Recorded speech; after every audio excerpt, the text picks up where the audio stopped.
بسم الله الحمد لله والصلاة والسلام على رسول الله وعلى آله وصحبه ومن والاه. ربي اشرح لي صدري ويسر لي أمري واحلل عقدة من لساني يفقهوا قولي. Mes frères et sœurs, on continue toujours sur notre série sur les sœurs. Et aujourd'hui, notre thème, avec l'aide d'Allah Azza wa Jal, est le vêtement de la femme en islam. Ce rappel concerne les sœurs et les frères en même temps. Car beaucoup de frères ont des sœurs, des femmes, des cousines, des tantes et des mères qui ne s'habillent pas comme il faut. Chère musulmane, tu es une perle préservée, un joyau caché. L'islam, dans sa grandeur et sa noblesse, a voulu préserver ta place et t'élever à un haut rang. Tu es porteuse de l'homme et éducatrice des générations. Ta pudeur est ton trait de caractère. Ta pureté et ta beauté et ta religion t'apparaît d'un vêtement de dignité par le port du voile. Seulement, connais-tu les caractéristiques de ce voile que tu dois porter pour satisfaire ton Seigneur, suivre la sunna de son prophète, alayhi salatu wassalam, préserver ta pudeur et protéger ton honneur? Ce thème sera divisé en 4 parties. Première partie, les causes de l'exhibition. Deuxième partie, les conséquences de l'exhibition. Troisième partie, le châtiment de celle qui s'exhibe. Quatrième partie, les conditions vestimentaires de la femme musulmane. Qu'Allah subhanahu wa ta'ala me facilite et m'accorde la sincérité. Amin. Avant de voir la description des vêtements de la femme en islam, commençons par voir les causes qui mènent la femme musulmane à l'exhibition de son corps, c'est-à-dire à retirer le voile islamique. Premièrement, les causes de l'exhibition. En voici quelques-unes parmi les plus importantes. La première cause de l'exhibition, c'est la faiblesse de foi et l'ignorance vis-à-vis des règles islamiques du voile ainsi que de ses bienfaits. Celui qui a une foi forte est toujours prêt à faire le bien et il est toujours prêt à mourir. Il sait qu'après la mort, il y a des épreuves. Ma sœur, ne te dis surtout pas la foi est dans le cœur seulement. Fais pas l'erreur de beaucoup de gens qui disent la foi c'est dans le cœur. Les actes c'est pas obligatoire. Car la foi, chez les gens de la sunna et du consensus, c'est une croyance, une parole et des actes. Donc la sœur qui s'exhibe et qui dit que la foi c'est dans le cœur seulement, qu'elle sache que l'hypocrisie est aussi dans le cœur. De même que la mécréance aussi est dans le cœur. La sœur qui dit l'essentiel c'est le cœur, qu'elle sache que le diable l'a bien eu. Ma sœur, toi qui es comme ça, sache que ta foi est incomplète. Le fait de se dévêtir est un chemin de l'ignorance. Et sachez qu'Allah tabaraka wa ta'ala a interdit l'exhibition aux femmes les plus pieuses qui ont existé. Allah a dit aux épouses du prophète alayhi salatu wassalam, وَلَا تَبَرَّجْنَ تَبَرُّجَ الْجَاهِلِيَّةِ الْأُولَى. Et ne vous exhibez pas à la manière des femmes d'avant l'islam, le temps de l'ignorance. Surat Al-Ahzab, Surat 33, verset 33. Allah il ordonne aux femmes du prophète de ne pas s'exhiber. À cette époque, les femmes ne portaient pas, bien entendu, des mini-jupes. Au contraire, elles s'habillaient de longs vêtements et couvraient la tête, mais elles laissaient descendre les pans de leur voile derrière leur dos et découvraient de la sorte le cou et une partie des cheveux. Voilà ce qu'Allah subhanahu wa ta'ala a blâmé et a considéré comme étant de l'exhibition. Le cou et une partie des cheveux. Cela rappelle énormément le hijab incomplet que portent quelques jeunes filles de nos jours. Je ne veux pas qu'elles se sentent offensées par ce que je dis, mais c'est malheureusement une triste vérité. Sache, ma sœur, que l'exhibition, c'est-à-dire le fait qu'une femme montre de son corps ce qui peut attirer l'homme et qui ne lui est pas permis, fait partie des plus grands péchés de l'islam. Et qu'elle montre bien que ta foi est faible et que tu manques de pudeur. Ce grand péché peut être la cause de ton entrée en enfer. Et c'est à cause de celui-ci que la corruption s'est propagée dans notre communauté. Allah et son messager sallallahu alayhi wa sallam nous ont mis en garde contre ce grand péché. Lorsque vous allez entendre la description du vêtement de la femme en islam, vous allez vite fait vous apercevoir que les sœurs qui portent vraiment le voile ne sont pas nombreuses. Qu'Allah tabaraka ta'ala guide nos sœurs. Amin. Donc la première cause, c'est l'ignorance et la faiblesse de foi. L'ignorance et la faiblesse de foi. Deuxième cause de l'exhibition des femmes, c'est le manque de pudeur envers Allah. Elles manquent de pudeur. Elles manquent de pudeur. Selon Abu Huraira, radiyallahu anhu, le prophète alayhi salatu wassalam a dit, la foi comporte un peu plus de 70 ou 60 branches. La foi, elle comporte 60 ou 70 branches. La plus noble en est l'affirmation qu'il n'y a de Dieu que Dieu. Le summum de la foi, c'est kalimat at-tawhid, la ilaha illallah. Et la plus infime est l'action de retirer de la route ce qui peut nuire aux passants. Le plus petit degré de foi, c'est que tu ramasses ce qui gêne sur la route. Une canette, quelque chose qui gêne. Hélas, aujourd'hui, au lieu de ramasser ce qui gêne, nous-mêmes on gêne la route. En jetant nos canettes, les pots de banane, les pots d'orange, les paquets de chewing-gum, etc. dans la rue. Et après, le prophète sallallahu alayhi wa sallam, il dit, la pudeur est l'une des branches de la foi. Subhanallah. Le prophète sallallahu alayhi wa sallam, il cite la pudeur parmi les 70 branches. Et ça montre bien que la pudeur est importante en islam. Il aurait pu s'arrêter au mot passant, quand il a dit la plus noble est l'affirmation qu'il n'y a de Dieu que Dieu, et la plus infime, c'est d'enlever, de retirer ce qui peut nuire aux passants sur la route. Il aurait pu s'arrêter à ça. Mais après, il a rajouté la pudeur est l'une des branches de la foi. Pour insister, montrer que la pudeur c'est important. Selon Abu Mas'ud al-Ansari radiyallahu anhu, le prophète sallallahu alayhi wa sallam a dit, parmi les antiques paroles prophétiques, que les gens saisissent encore, il y a celle-ci. Si tu n'as pas de pudeur, regarde, si tu n'as pas de pudeur, le prophète sallallahu alayhi wa sallam dit, si tu n'as pas de pudeur, alors tu es libre de faire ce que tu veux. Rapporté par le Bukhari. Si tu n'as pas de pudeur, fais ce que tu veux. Mais c'est pas un feu vert, c'est une menace. C'est une menace. C'est comme quand ton père, par exemple, il dit, tu veux pas faire tes devoirs? Fais pas. Est-ce que c'est un feu vert ou c'est une menace? C'est une menace. Et bien le prophète sallallahu alayhi wa sallam, il a dit, si tu n'as pas de pudeur, alors tu es libre de faire ce que tu veux. Rapporté par le Bukhari. Tu le payeras le jour du jugement. Selon Ibn Umar, radiyallahu anhu, an abihi, an jami'a sahaba, le prophète, alayhi salatu salam, passa devant l'un des Ansarites. Les Ansar, comme vous le savez, c'est les habitants de Médine, qui donnait à son frère une leçon de pudeur. Le prophète, alayhi salatu salam, lui dit, laisse-le donc, car la pudeur est un produit de la foi. Rapporté par le Bukhari et Muslim. Ceci montre bien que la pudeur fait partie de la foi et que l'exhibition n'en fait pas partie. Ma sœur, toi qui t'exhibes, sache que ton comportement ne fait pas partie de l'islam. Au contraire. Au contraire. Troisième cause de l'exhibition, le fait que les filles n'ont pas été habituées à la pudeur dès leur enfance par leurs parents. Ça, c'est un grand problème, ça. C'est un très grand problème. Hélas, on voit même dans certaines familles que les mamans elles-mêmes s'exhibent et n'accordent aucune importance à la pudeur. Même qu'elles appellent leurs filles à être comme elles. Binti, c'est quoi ça? T'es sérieuse là avec ta tunique longue là? On voit même pas tes formes. Allez, va faire un petit tour à Zara et H&M là, relook-toi. C'est quoi ça, Binti? T'es sérieuse là? Comment tu vas tirer ton prince charmant? Des mamans comme ça, qu'Allah il les guide. Dites Amin. Qu'Allah il les guide, parce que hélas, il y en a. Les compagnons habituent leurs enfants dès leur jeune âge à la pudeur. Uthman ibn Affan, radiyallahu anhu. Et Uthman ibn Affan, c'était un compagnon exceptionnel. Il était connu pour sa pudeur. Il était connu. Au point où le prophète il a dit, comment n'éprouverais-je point de pudeur envers une personne dont les anges sont pudiques envers lui. Les anges, ils avaient de la pudeur en face de Uthman ibn Affan, radiyallahu anhu. Tellement lui-même, il était pudique. Uthman ibn Affan, radiyallahu anhu, a dit que depuis sa reconversion à l'islam, il n'a jamais pris une douche debout, de par la pudeur qu'il avait envers Allah. Il prenait sa douche assis pour couvrir ses parties intimes. Subhanallah, c'est un homme, c'est un compagnon, il est seul, il prend une douche. Il l'a jamais pris debout. Ça, c'était la pudeur des compagnons. Ça, c'est l'éducation du prophète alayhi salatu wassalam. Où est partie cette éducation aujourd'hui? La fille, la maman, elle l'aide à enlever le voile, à montrer ses atours, à s'exhiber. C'est pas comme ça. C'est pas comme ça. Oh, vous les parents, craignez Allah envers vos enfants. Et rappelez-vous qu'Allah subhanahu wa ta'ala a dit, Ya ayyuhalladhina amanu qu anfusakum wa ahlikum nara. Oh, vous qui avez cru, sauvez-vous vous, ainsi que vos familles du feu de l'enfer. Vous êtes responsables de vos enfants et vous serez jugés pour l'éducation que vous leur avez donnée. Quatrième cause de l'exhibition, le fait d'être émerveillé et trompé pensant que l'on connaît l'islam. C'est ce qu'on appelle al-jahl al-murakkab, l'ignorance composée. C'est le fait de penser que tu connais alors que tu es un ignorant. Et ça, on en a dans notre communauté. Tu parles avec lui, miskin, il vient de débuter. Masha'Allah, on est content, on l'encourage. Lance-toi mon frère, c'est très bien. Lance-toi ma soeur. Parle de religion, mais attention, il y a des limites. Tu ne connais pas, Allahu A'lam. Ne va pas t'aventurer à rentrer dans des débats ou des divergences ou à parler de hadith ou de versets dont tu ne connais pas l'explication, le commentaire des savants et dire voilà c'est comme ça et comme ça et comme ça pour gagner des débats ou pour terminer des débats ou les clôturer.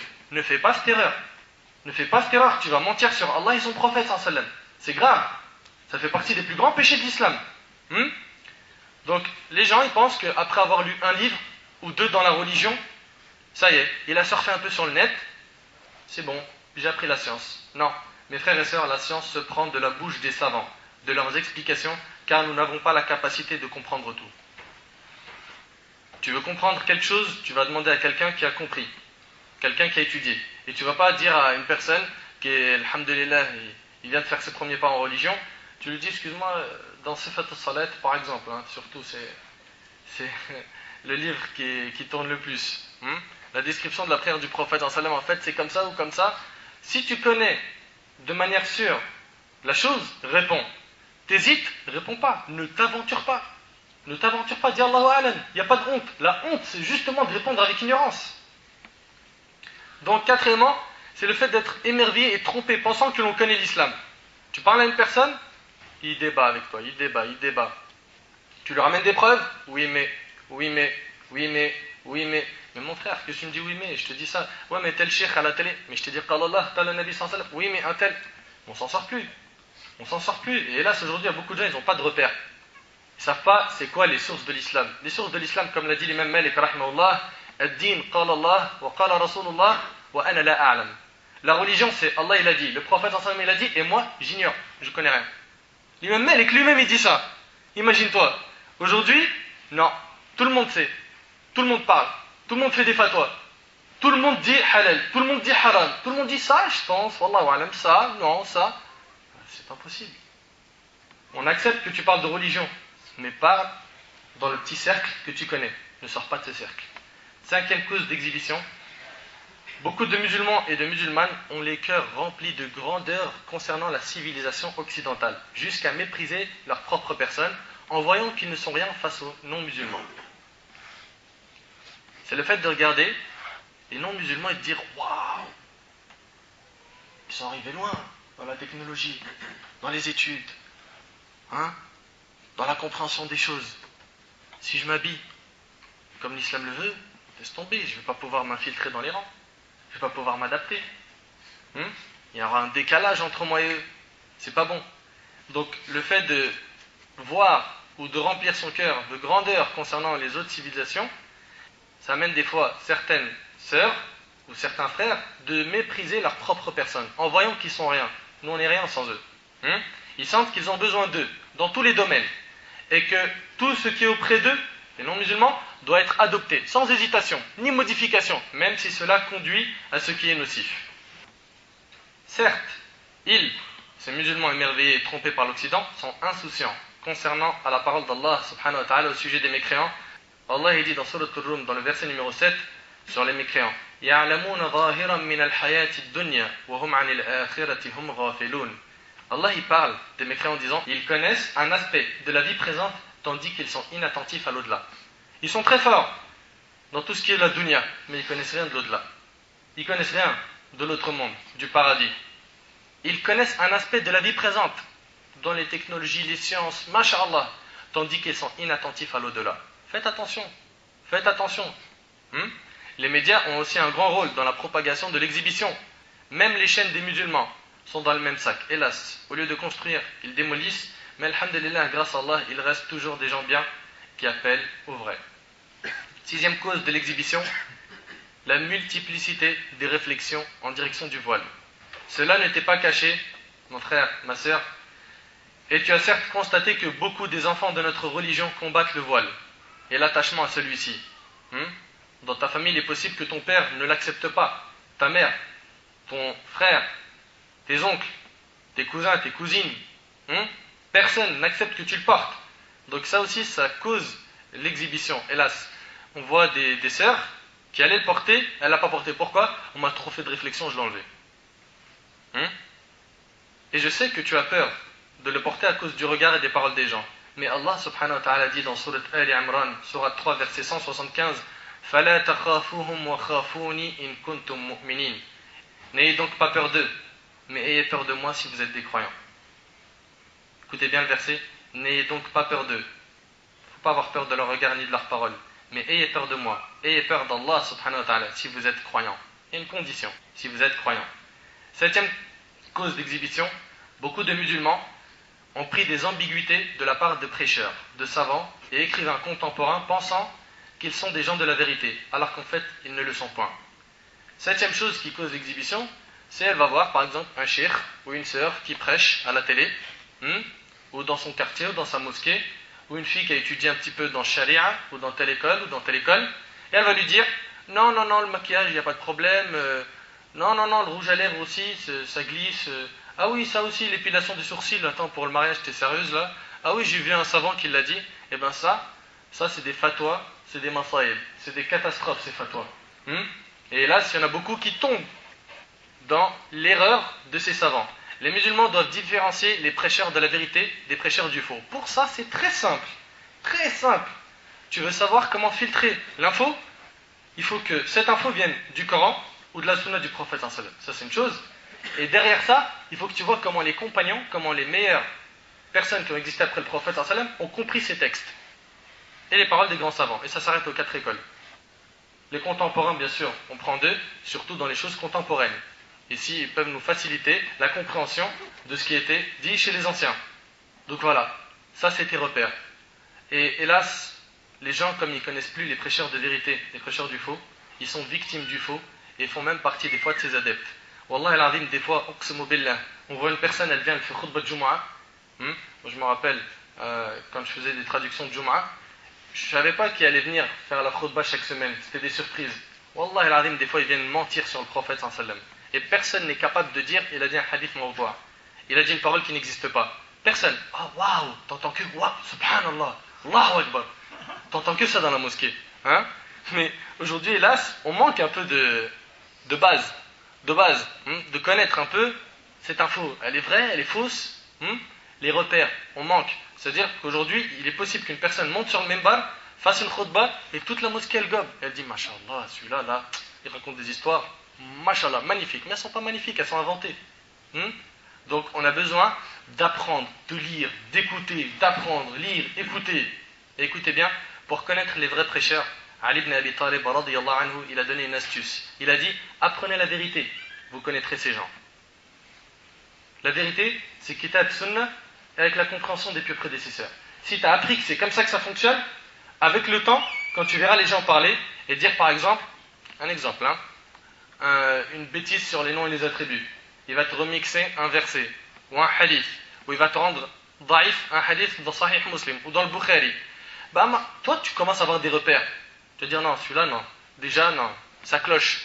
Il ne reconnaît même pas les hadiths de Bukhari et Muslim. Tu vas avoir des repères. Après avoir appris la vérité, tu reconnaîtras les gens de la vérité. Quand? Quand ils vont parler. Tu vas sentir est-ce que c'est la vérité ou pas, sachant que tu as ces repères-là.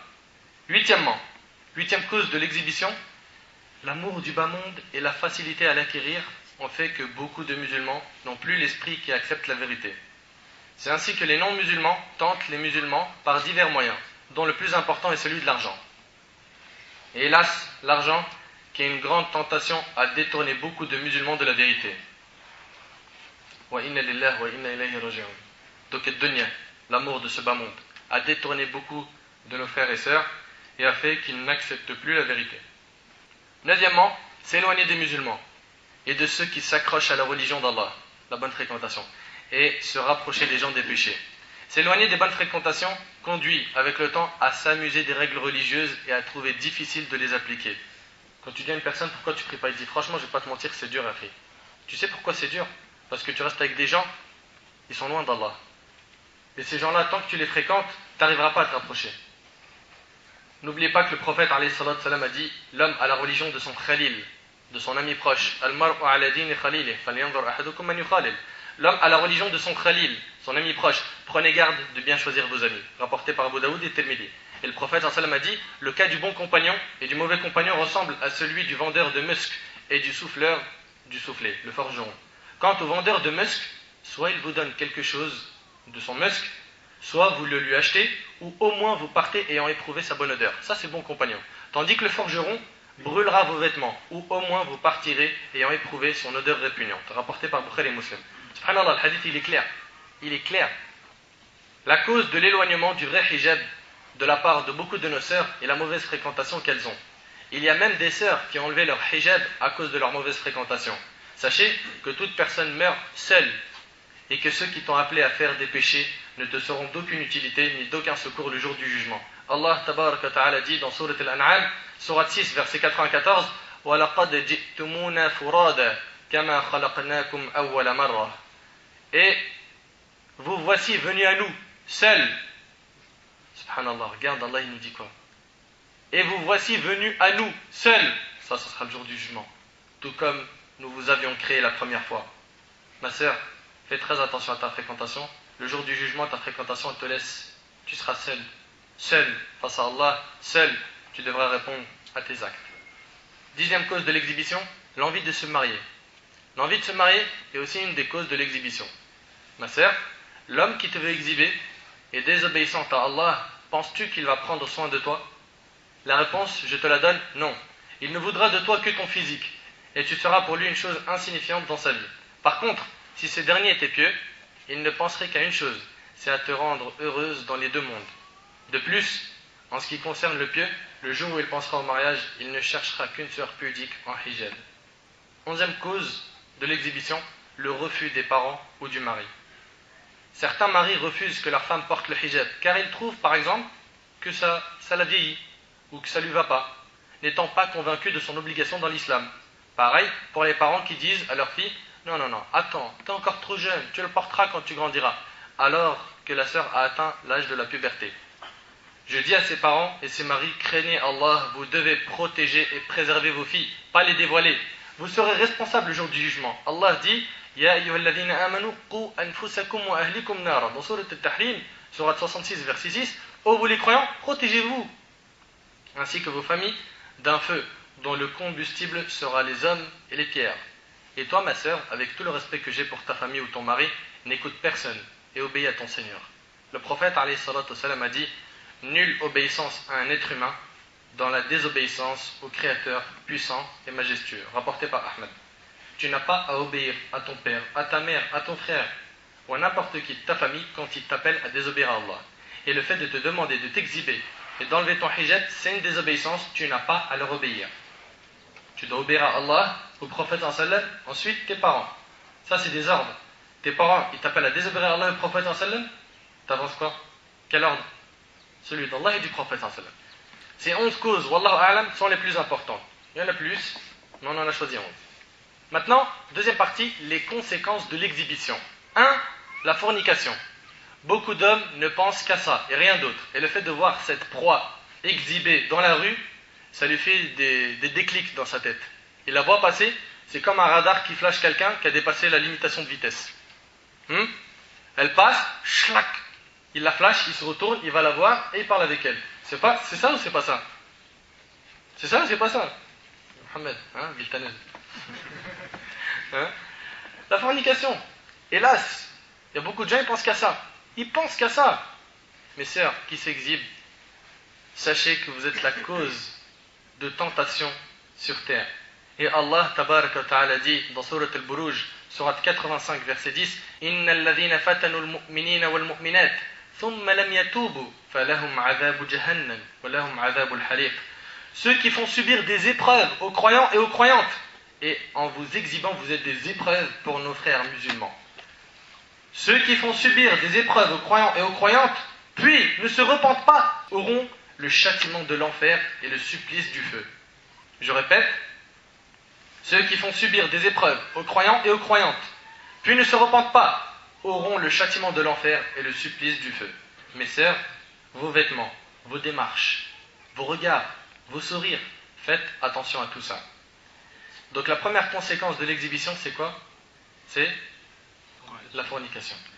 Deuxième conséquence, c'est une vie triste et pleine de gêne.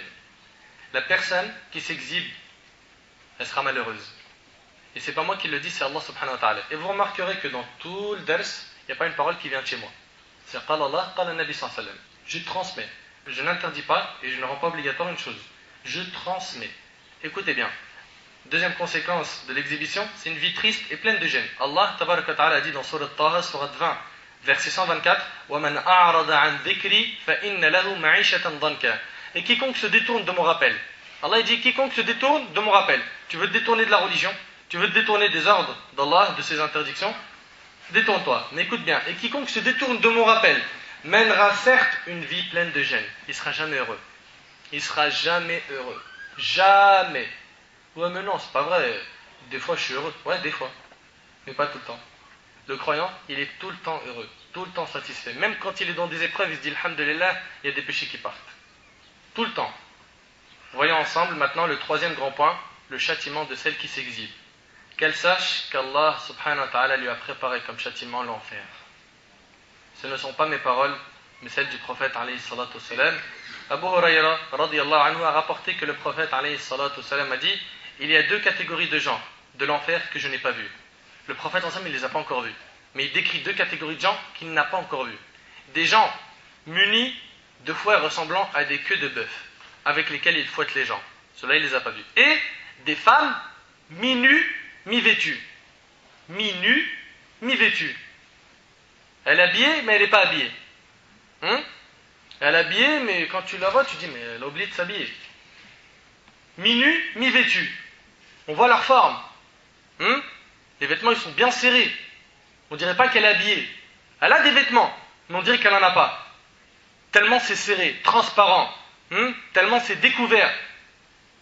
Après, il dit inclinées, c'est-à-dire elles ont une démarche provocatrice, et inclinante, faisant pencher les hommes vers elles, dont la tête rappelle une bosse de chameau penchée, avec les coupes qu'elles font là.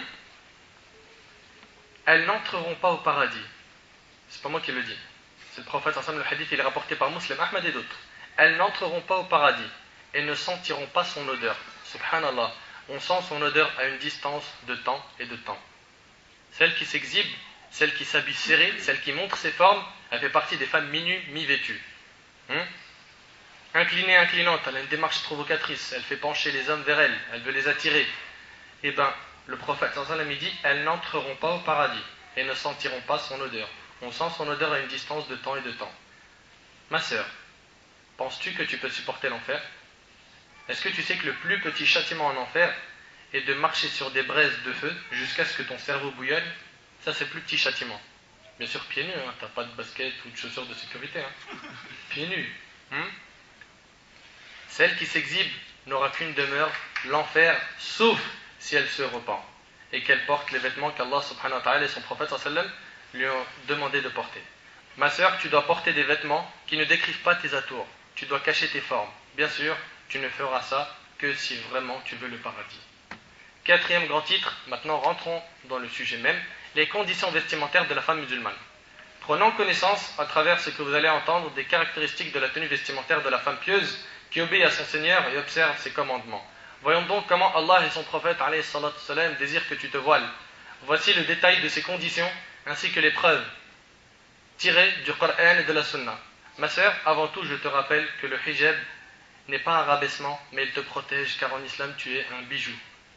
Première condition, et là j'aimerais que nos sœurs prennent des notes, ou elles apprennent, parce qu'elles vont entendre beaucoup de choses qui sont pour elles normalement nouvelles. Première condition du hijab, couvrir l'ensemble du corps, sauf ce qui en est exclu. Couvrir l'ensemble du corps, sauf ce qui en est exclu. Et on va l'expliquer. Allah tabaraka wa ta'ala dit dans Surat An-Nur, Surat 24, verset 31, وَقُلْ لِلْمُؤْمِنَاتِ يَغْضُضْنَ مِنْ أَبْصَارِهِنَّ وَيَحْفَظْنَ فُرُوجَهُنَّ وَلَا يُبْدِينَ زِينَتَهُنَّ إِلَّا مَا ظَهَرَ مِنْهَا وَلْيَضْرِبْنَ بِخُمُورِهِنَّ عَلَى جُيُوبِهِنَّ وَلَا يُبْدِينَ زِينَتَهُنَّ إِلَّا لِبُعُولَتِهِنَّ أَوْ آبَائِهِنَّ أَوْ آبَاءِ بُعُولَتِهِنَّ أو أبنائهن أو أبناء بعولتهن أو إخوانهن أو بني إخوانهن أو بني أخواتهن أو نسائهن أو ما ملكت أيمانهن أو التابعين غير أولي الإربة من الرجال والطفل الذين لم يظهروا على عورات النساء ولا يضربن بأرجلهن ليعلم ما يخفين من زينتهن وتوبوا إلى الله وَتُوبُوا إِلَى اللَّهِ جَمِيعًا أَيُّهَا الْمُؤْمِنُونَ لَعَلَّكُمْ تُفْلِحُونَ. Allah tabaraka wa ta'ala dit dans Surat An-Nur, ce verset-là, c'est l'un des versets qui impose le hijab à nos sœurs, Surat 24, verset 31. Allah dit, et dit aux croyantes de baisser leur regard. Si les croyantes baissaient leur regard et qu'elles ne marchaient pas d'une manière provocante dans la rue, on n'aurait pas cette corruption qu'on a aujourd'hui. Et dit aux croyantes de baisser leur regard, de garder leur chasteté, et de ne montrer de leurs atours que ce qui en paraît. Que ce qui en paraît, c'est là qu'il y a sujet de divergence entre les savants. C'est quoi? Il y en a, ils ont dit que les vêtements, comme l'imam Ahmed. D'autres, ils ont dit le visage et les mains. Et on y arrive à ça. Et de ne montrer de leurs atours que ce qui en paraît. C'est ce verset qui fait un peu le khilaf entre ceux qui disent le niqab est obligatoire et ceux qui disent qu'il n'est juste recommandé. Et qu'elles rabattent leur voile sur leur poitrine. Voilà, bon déjà pour le voile c'est réglé. Et qu'elles rabattent leur voile sur leur poitrine. Donc le voile il est bien cité ma sœur. Et qu'elles ne montrent leurs atours. Tu veux montrer tes atours, tes formes, tu peux les montrer. Tu peux montrer tes atours à qui? Qu'à ton mari. Ou à leur père. Et le père bien sûr, il a le droit de voir tout, sauf ce que le mari voit. C'est-à-dire les bras, les jambes, les cheveux, le cou, mais pas plus que ça. Pas plus que ça, c'est-à-dire que ce soit au niveau de la poitrine, le nombril et en bas du genou, non. Donc, et qu'elles ne montrent leurs atours qu'à leur mari. Ou à leur père. Eux, ils ont le droit de voir cheveux et mains. Ou au père de leur mari. Au père de leur mari. C'est qui ça? C'est le beau-père. Ou à leur fils. Eux aussi, ils ont le droit de voir cheveux, bras, tout ça, ce qu'on vient de citer. Ou au fils de leur mari. Ou à leur frère. Le frère aussi, il a le droit de voir ses cheveux, ses mains. Ou au fils de leur frère. Ou au fils de leur sœur. Ou aux femmes musulmanes. Ou aux esclaves qu'elles possèdent. Ou aux domestiques mâles impuissants. Ou aux garçons impubères qui ignorent tout des parties cachées des femmes. Et aujourd'hui, franchement, il faut faire attention, même les enfants d'aujourd'hui, ils connaissent tout. Et qu'elles ne frappent pas avec leurs pieds de façon que l'on sache ce qu'elles cachent de leur parure. Avant, les femmes, elles mettaient des bracelets dans les pieds et ça faisait du bruit. Et Allah, il l'a blâmé ça. Et qu'elles ne frappent pas avec leurs pieds de façon que l'on sache ce qu'elles cachent de leur parure. Ça veut dire quoi? Elle ne doit pas attirer l'attention. Le bruit des pieds, il peut attirer l'homme. Et on comprend de ce verset que même pour les talons, c'est la même chose. Les talons. Des fois, juste par le bruit des talons, un homme il peut se retourner. Ça l'attire. Il aimerait savoir, elle ressemble à quoi? Donc les talons, ça a le même statut, c'est haram. Les talons pour la femme, c'est haram. Oui, mais je mets un gilbab. Non, mais t'attires quand même. T'attires. Le but du hijab, c'est la discrétion. Que tu passes inaperçu. Et là, les talons, justement, font que tu es remarqué. Donc tu n'as pas le droit de porter des talons. Et diffuser cette info. Et après, Allah il dit, et repentez-vous tous devant Allah aux croyants, afin que vous récoltiez le succès. Allah dit aussi dans Surat Al-Ahzab, Surat 33, verset 59, Ya ayyuhan nabi, qul li azwajika wa banatika wa nisa'il mu'minin, yudnina alayhinna min jalabibihin, dhalika adna an yu'arafna fala yu'dhayn, wa kana Allahu ghafuran rahima. Ô prophète, Allah il ordonne au prophète, dis à tes épouses, à tes filles et aux femmes des croyants. Donc à toutes les femmes croyantes, ce message, il vous est adressé. Dis à tes épouses, à tes filles et aux femmes des croyants de ramener sur elles leur grand voile. Voilà pour celles qui disent que le hijab c'est que pour les femmes du prophète sallam. Eh bien écoute bien, dis à tes épouses, à tes filles et aux femmes des croyants. Tu es croyante, tu es concernée par cet ordre. Et aux femmes des croyants de ramener sur elles leur grand voile. Elles en seront plus vite reconnues et éviteront d'être offensées. Subhanallah, une femme qui porte le hijab, elle ne peut pas être offensée. On ne l'attaque pas, on la respecte.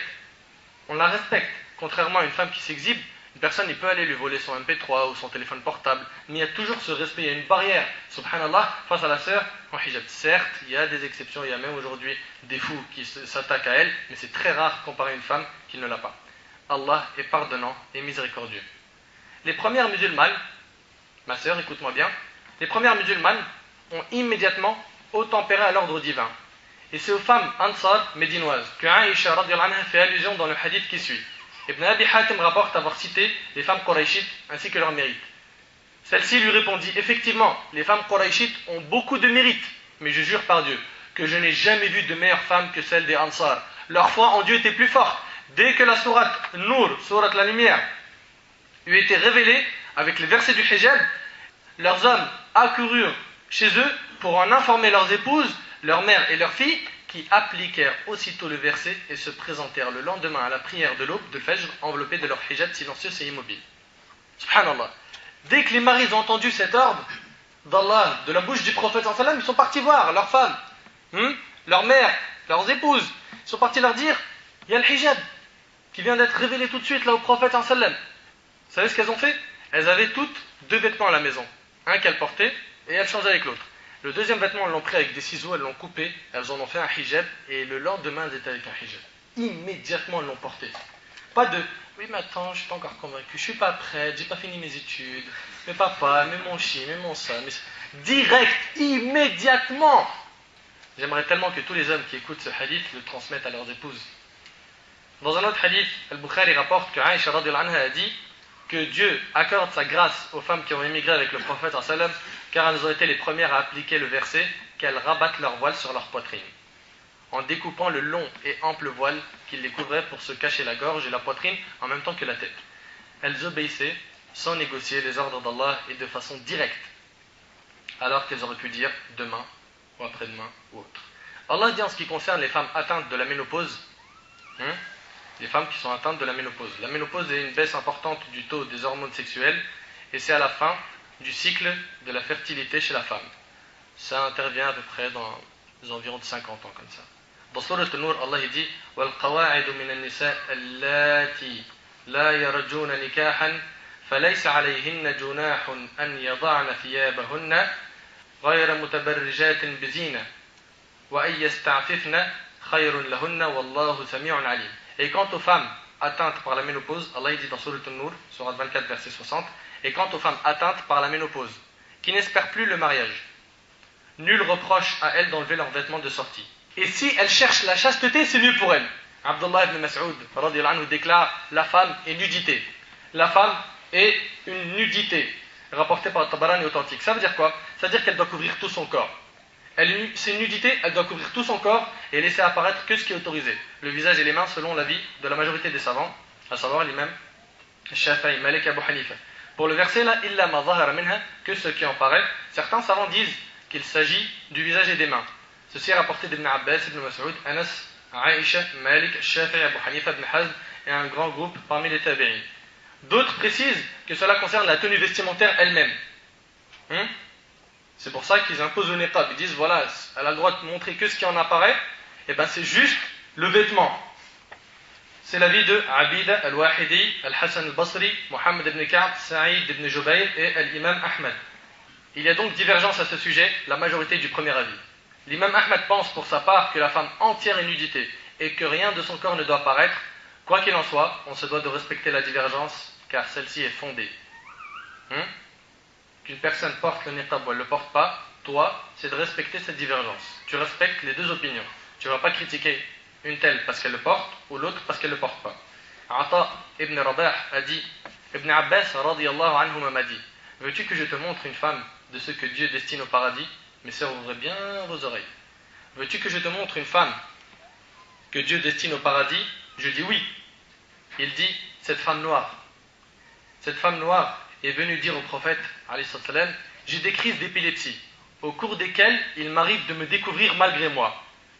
Elle a des crises d'épilepsie, au cours desquelles elle se découvre. Elle tombe par terre, et voilà, ses vêtements après ils remontent, et on peut voir ses formes. J'ai des crises d'épilepsie au cours desquelles il m'arrive de me découvrir malgré moi. Prie donc pour moi Dieu le Très-Haut. Il lui dit, regarde le prophète sallam, il a dit quoi? Si tu veux bien patienter, tu as le paradis. Et le prophète sallam, tout le temps il faisait patienter les gens en leur promettant le paradis. Si tu veux bien patienter, tu as le paradis. Et si tu veux que je prie Dieu le Très-Haut pour ta guérison, je le fais, il te guérira. Elle dit, je préfère plutôt patienter. Je préfère garder cette maladie et avoir le paradis que d'être débarrassé et de ne plus vivre avec des preuves. Et Allahu alam, je l'aurai pas. Puis elle ajouta, il m'arrive dans ces crises de me découvrir. J'accepte les crises d'épilepsie, mais pas de me découvrir. Regarde la pudeur jusqu'à où, subhanallah. Aujourd'hui, il y a des sœurs qui s'exhibent sans crise d'épilepsie. Elles se découvrent sans crise. Sans crise d'épilepsie, elle est comme cette femme-là quand elle a la crise. Il m'arrive dans ces crises de me découvrir. Prie Dieu pour que cela ne m'arrive plus. Et il pria pour elle, rapporté par Bukhari et Muslim. Elle a préféré supporter la douleur plutôt que de se découvrir. Subhanallah. Ce qui l'attristait le plus, ce n'était pas les douleurs, mais le fait qu'on puisse voir quelque chose de son corps. Allahu Akbar. Ibn Omar, radiyallahu anhu, wa an abih, rapporte que le prophète sallallahu alayhi wa sallam a dit, quiconque traîne son vêtement par ostentation, celui qui laisse son vêtement tomber par ostentation, Allah ne le regardera point le jour de la résurrection. C'est alors que Salama radiyallahu anha demanda comment doivent faire alors les femmes avec leur pan, avec le queue de leurs vêtements. Est-ce qu'elles aussi, elles doivent mettre des qamis sunnah, comme ça, comme nous? Le prophète ensemble répondit qu'elles laissent traîner d'un empan, c'est-à-dire de là, un empan. C'est de ça. Elle répliqua, dans ce cas, leurs pieds se découvriront. Regarde la pudeur. Mais il est possible qu'il reste un morceau du pied qui soit découvert. Ça, c'est le souci de Salama. Le prophète Sami dit qu'elle le laisse traîner d'une coudée. Une coudée. À partir de là. C'est-à-dire qu'il traîne. Mais pas davantage. Rapporté par Tirmidhi et An-Nasa'i, et le hadith est authentique. Je ne sais pas par quoi commencer mon commentaire. Déjà, de ce hadith, on comprend que montrer ses pieds, c'est haram. Pour les femmes. Ça, c'est clair et net. Montrer ses pieds, c'est haram. En présence d'hommes étrangers. Salama, il lui a dit tu couvres tes pieds. Il aurait pu lui dire mais non, c'est pas une nudité, c'est que le visage et les mains. Ça, c'est pour ceux qui disent visage et les mains. Et ce hadith-là prouve bien que la femme doit porter des chaussettes, pas transparentes, des chaussettes pareilles, qui couvrent bien les pieds. Ce hadith, il est fort, Wallah al-Azim, il est fort, il est rapporté par le Tirmidhi, il est authentique. Que dire après ça quand tu vois des mini-jupes, des vêtements courts, des voiles où on voit les boucles d'oreilles? Pourquoi tu fais ça, ma soeur? Attends, ça c'est tel et tel magasin. Donnez-moi les noms là, des magasins de boucles d'oreilles. Guess, ils font des boucles d'oreilles pour femmes. T'es marié toi? Aïe aïe aïe, frère il blague pas, Tu connais Guess, tout ça là. Mais bien la femme, machallah. Pas encore, Rabbi Zavjak. Oh là là, il a dit un mine qui sort du cœur. Donc écoutez bien. Elle montre ses boucles d'oreilles. Ou des femmes, des fois, elle va montrer quelques mèches de cheveux, et des fois même teintées pour le style, tu vois. C'est catastrophe. On a dit une catastrophe. Moi je sais qu'en Égypte, quand j'y vais, c'est catastrophique. Tu vois la fille, elle a une mèche de dingue, comme ça, jusqu'à là. Pourquoi tu fais ça? Comme ça, il voit le matos avant de se marier. T'es malade ou quoi? T'es folle? Faut bien qu'il regarde la camelote. Mais non, c'est n'importe quoi. De ce hadith, on voit surtout qu'il est haram de découvrir les pieds. Je tiens à préciser une chose très importante. Certaines sœurs portent des jupes ou des gilbelles, mais ne portent pas de pantalon en dessous. Faites attention, mes sœurs, car il suffit d'un peu de vent pour que vos jambes et vos chevilles se découvrent. De même, une sœur sans pantalon en dessous de son vêtement, en montant dans une voiture ou des escaliers, lève sa jambe et risque de découvrir son corps. Donc ne pas oublier le pantalon, sous le jilbab ou sous la jupe. L'imam Ahmad rahimahullah marchait une fois dans la rue. Une femme marchait devant lui. Elle était bien entendu couverte de la tête aux pieds, mais un souffle de vent passa et souleva le pan de son vêtement et sa cheville se découvrit. Sa cheville, devant l'imam Ahmad. L'imam, hors de lui, se couvrit tout de suite le visage avec la manche de son habit en s'écriant « C'est une époque de tentation ». J'aimerais que l'imam Ahmad rahimahullah vienne voir notre époque. Si ça c'est une époque de tentation, mais nous on vit quoi nous? On vit une époque de diable. Donc comprenez bien que le vêtement, il doit premièrement couvrir l'ensemble du corps, sauf ce qui en est exclu. Et ça, on a vu la divergence. Certains c'est le visage et les mains, d'autres ils ont dit que c'était le vêtement en lui-même. Et n'oubliez surtout pas qu'il est interdit de montrer ses pieds. Deuxième condition, le vêtement ne doit pas être un objet de beauté en soi. Ce qui ressort de ce verset, et de nous montrer de leurs atours, dans Surat An-Nur. Le voile a été instauré pour couvrir les charmes et la beauté de la femme, interdit à la vue de tout homme étranger. Qu'en serait-il si le vêtement légiféré pour se couvrir était lui-même une parure? Allah dit وَلَا تَبَرَّجْنَ تَبَرُّجَ الْجَاهِلِيَّةِ الْأُولَى. Et ne vous exhibez pas à la manière des femmes d'avant l'islam. Surat Al-Ahzab, Surat 33, verset 33. Écoutez bien, le vêtement il ne doit pas être une beauté en soi. Oh, t'as vu, l'islam il dit la femme elle doit sortir moche. Non, on n'a pas dit ça. On n'a pas dit ça. Non, sa beauté, elle est dans sa pudeur. À la maison, fais-toi plaisir. Devant ton mari, mets tout ce que tu veux. Le parfum, là tu peux mettre ce que tu veux. Maquillage, toutes les couleurs de vêtements que tu veux, il n'y a pas de problème. Mais dans la rue, tu te fais belle pour qui? Tu te fais belle pour qui? C'est le shaitan là, tu es en train d'obéir au shaitan. Dans la rue, tu es une proie. Fais très attention. L'exhibition peut se manifester aussi bien dans la tenue vestimentaire que dans la démarche et la parole. Allah a interdit cela compte tenu des ravages et des conséquences dramatiques qui s'en suivent. Même la parole, que les femmes se méfient de leurs propos. Allah, en s'adressant aux femmes les plus pieuses qui ont existé sur terre, il a dit aux femmes du prophète, comme dans Surat Al-Ahzab, Surat 33, verset 32, فَلَا تَخْضَعْنَ بِالْقَوْلِ فَيَطْمَعَ الَّذِي فِي قَلْبِهِ مَرَضٌ وَقُلْنَ قَوْلًا مَعْرُوفًا. Allah il dit, ne soyez pas trop complaisante, pas trop amicale. Quelqu'un il te pose une question, si vraiment tu dois lui répondre, il est 19h, stop. L'arrêt du bus, il est à gauche, stop.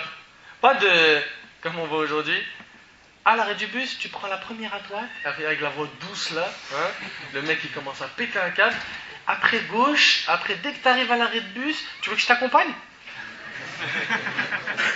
Ma soeur, reste tranquille ma soeur, ne cherche pas les problèmes s'il te plaît. Hein? Ne sois pas trop complaisante, pas trop amicale, ne te dévalorise pas. Ne soyez pas trop complaisante dans vos langages, afin que celui dont le cœur est malade ne vous convoite. Parce qu'après s'il a le cœur malade, c'est fini, tu vois, les boulons ils vont craquer vite chez lui. Et tenez un langage décent. Regarde, deux choses. Et tenez un langage décent, même dans les propos que tu vas sortir, parce que tu vois, regarde, ne soyez pas trop complaisante, c'est la manière de parler, et tenez un langage décent, c'est les propos que tu vas sortir. La manière.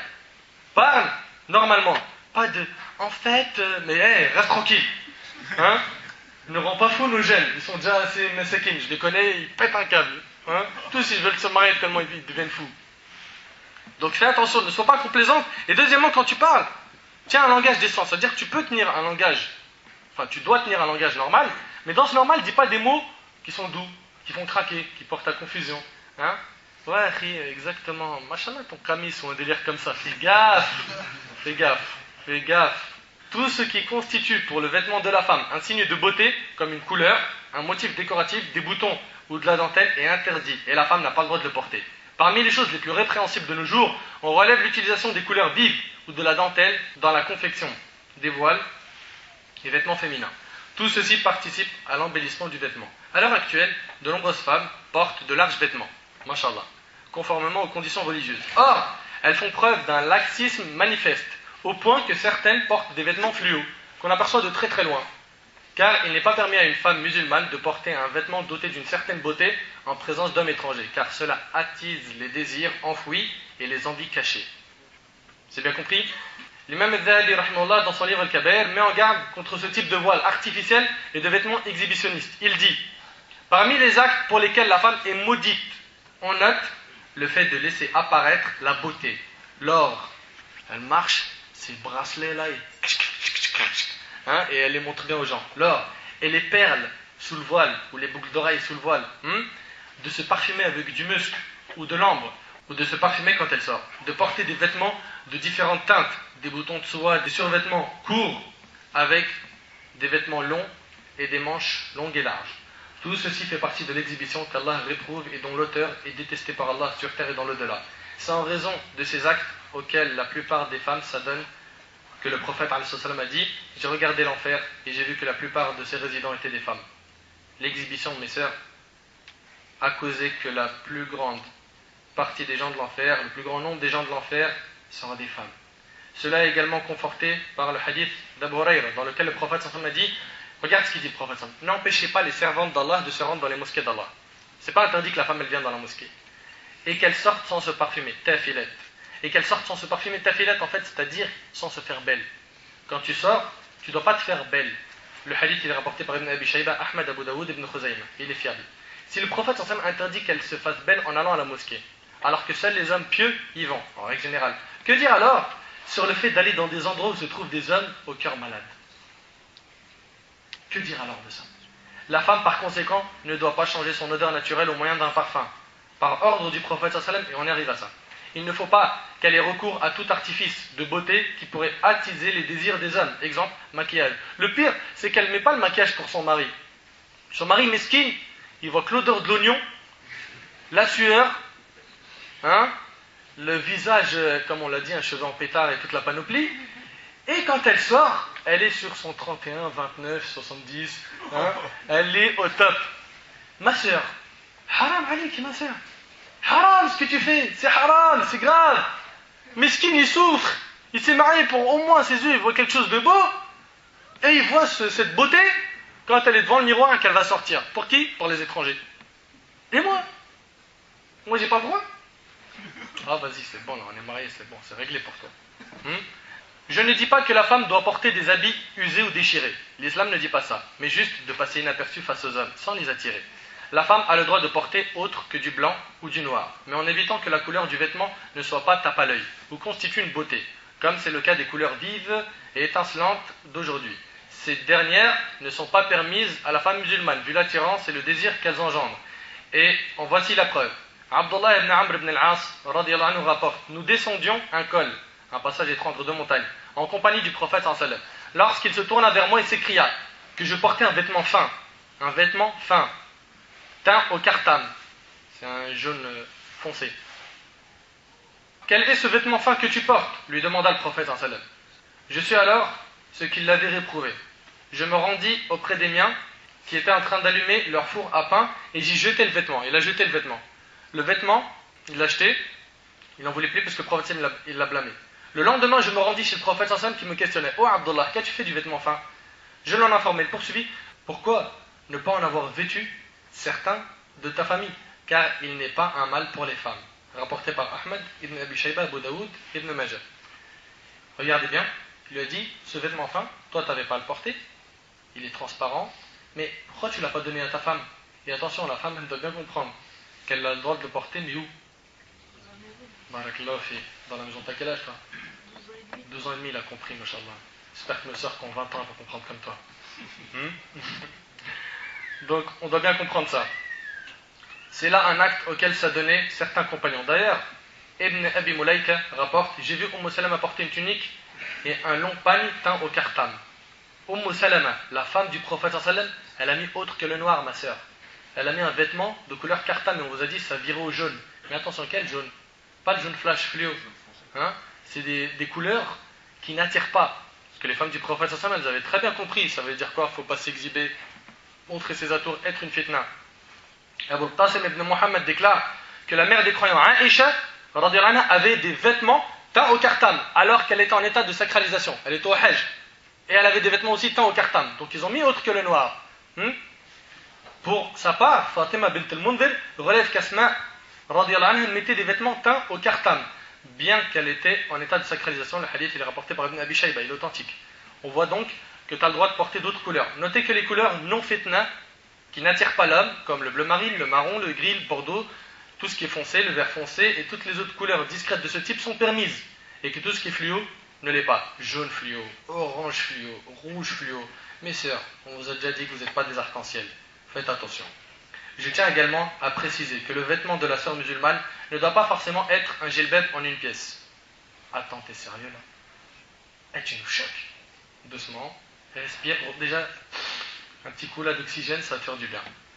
Je tiens également à préciser que le vêtement de la sœur musulmane ne doit pas forcément être un gilbab d'une seule pièce. La femme a le droit de porter, écoutez très bien, jusqu'au bout, une tunique ample et une jupe, mais bien sûr, comme on l'a dit, non serrée la tunique, non transparente, non flashante, pas de ceinture à la taille, pas de tunique large par en bas et serrée par en haut, qui pourrait décrire le corps, sans compter qu'elle doit mettre un pantalon en dessous de sa jupe, mais le top du top reste quand même le gilbab, parce que celui-là il couvre directement. Mais une femme qui se met en tunique et jupe et que c'est large, ample, et qu'elle a un hijab qui est long, on ne voit pas la forme de sa poitrine et on ne voit pas la forme de son corps, et que c'est pas quelque chose d'attirant, de flashant, de moulant, de transparent, il n'y a aucun mal. Mais c'est pas possible ce que tu dis là. Si elle met pas le gilbab, c'est foutu. Mais qu'est-ce que tu racontes toi? Tu ramènes d'où c'est foutu là? T'as un dalil toi? T'as un dalil qui dit si elle met pas de gilbab, elle est asiya, elle est désobéissante, elle fait des péchés? T'as un dalil? Oui, cite-le. Hélas aujourd'hui, la sœur qui ne porte pas le gilbab, pour certaines de nos sœurs qui le portent, elles considèrent que les filles qui ne portent pas le gilbab, c'est des égarés. C'est des égarés. Wallah el Azim, on m'a raconté plein d'histoires. Un frère, un converti que je connais, il me dit: je marchais avec ma femme au centre commercial, elle venait de porter le hijab, elle est dans ses premiers pas. Elle s'habille ample et tout, mais pas de gilbab.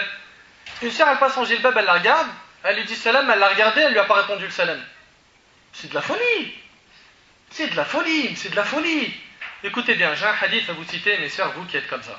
عن جندب ابن عبد الله رضي الله عنه عن النبي صلى الله عليه وسلم قال اقرأوا القرآن ما ائتلفت عليه قلوبكم فإذا اختلفتم فقوموا عنه متفق عليه. Selon Jundub ibn Abdullah رضي الله عنه, le prophète sallam dit: lisez le Coran tant qu'il réunit vos cœurs. On est ensemble, on peut lire le Coran, bien sûr chacun a sa lecture seule, hein? Lisez le Coran tant qu'il réunit vos cœurs. D'accord? Et s'il vous amène à diverger, est-ce que déjà il y a une œuvre plus méritoire que la lecture du Coran? La parole d'Allah. Ça pèse lourd en hasanat. C'est la parole de qui? D'Allah. C'est une bonne action ou pas? C'est pas une bonne action, c'est une montagne de bonnes actions. Eh bien écoutez bien, lisez le Coran tant qu'il réunit vos cœurs. Vous vous rassemblez pour lire le Coran, étudier le Coran, il n'y a pas de problème. Mais si ce Coran vous amène à diverger, délaissez-le. Délaissez-le, le prophète sallallahu alayhi wa sallam dit délaissez-le, c'est-à-dire arrêtez de le lire ensemble et restez frères, car la lecture du Coran est une sunna et la fraternité est une obligation. Le Coran, s'il cause une divergence entre moi et toi, on l'écarte de côté et on continue à être frères. Comment le djilbab il peut causer une divergence entre toi et une sœur? Est-ce que le djilbab il a plus d'importance que le Coran? Réponds-moi toi qui penses comme ça.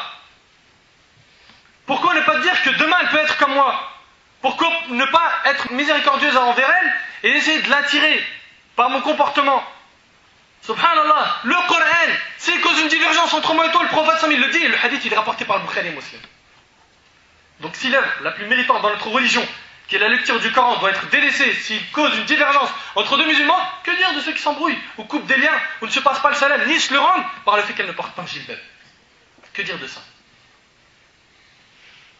Troisième condition du hijab, il ne doit pas être transparent ou laisser apparaître les contours ou dessiner les formes du corps. Le hijab doit être ample et non serré ou collé sur le corps. Car si la femme porte un vêtement qui n'est pas transparent ou léger, mais qui est moulant et collant à la peau, de façon à ce que sa poitrine, ses hanches et son derrière et les autres parties de son corps soient décrites et exposées, le but du hijab, qui est de couvrir le corps et de protéger de la tentation, n'est pas respecté. On peut remarquer que les nouvelles modes de vêtements pour la femme et pour l'homme aussi sont de plus en plus minces et moulants, et que les dessinateurs de mode continuent à chercher de nouveaux tissus plus moulants encore.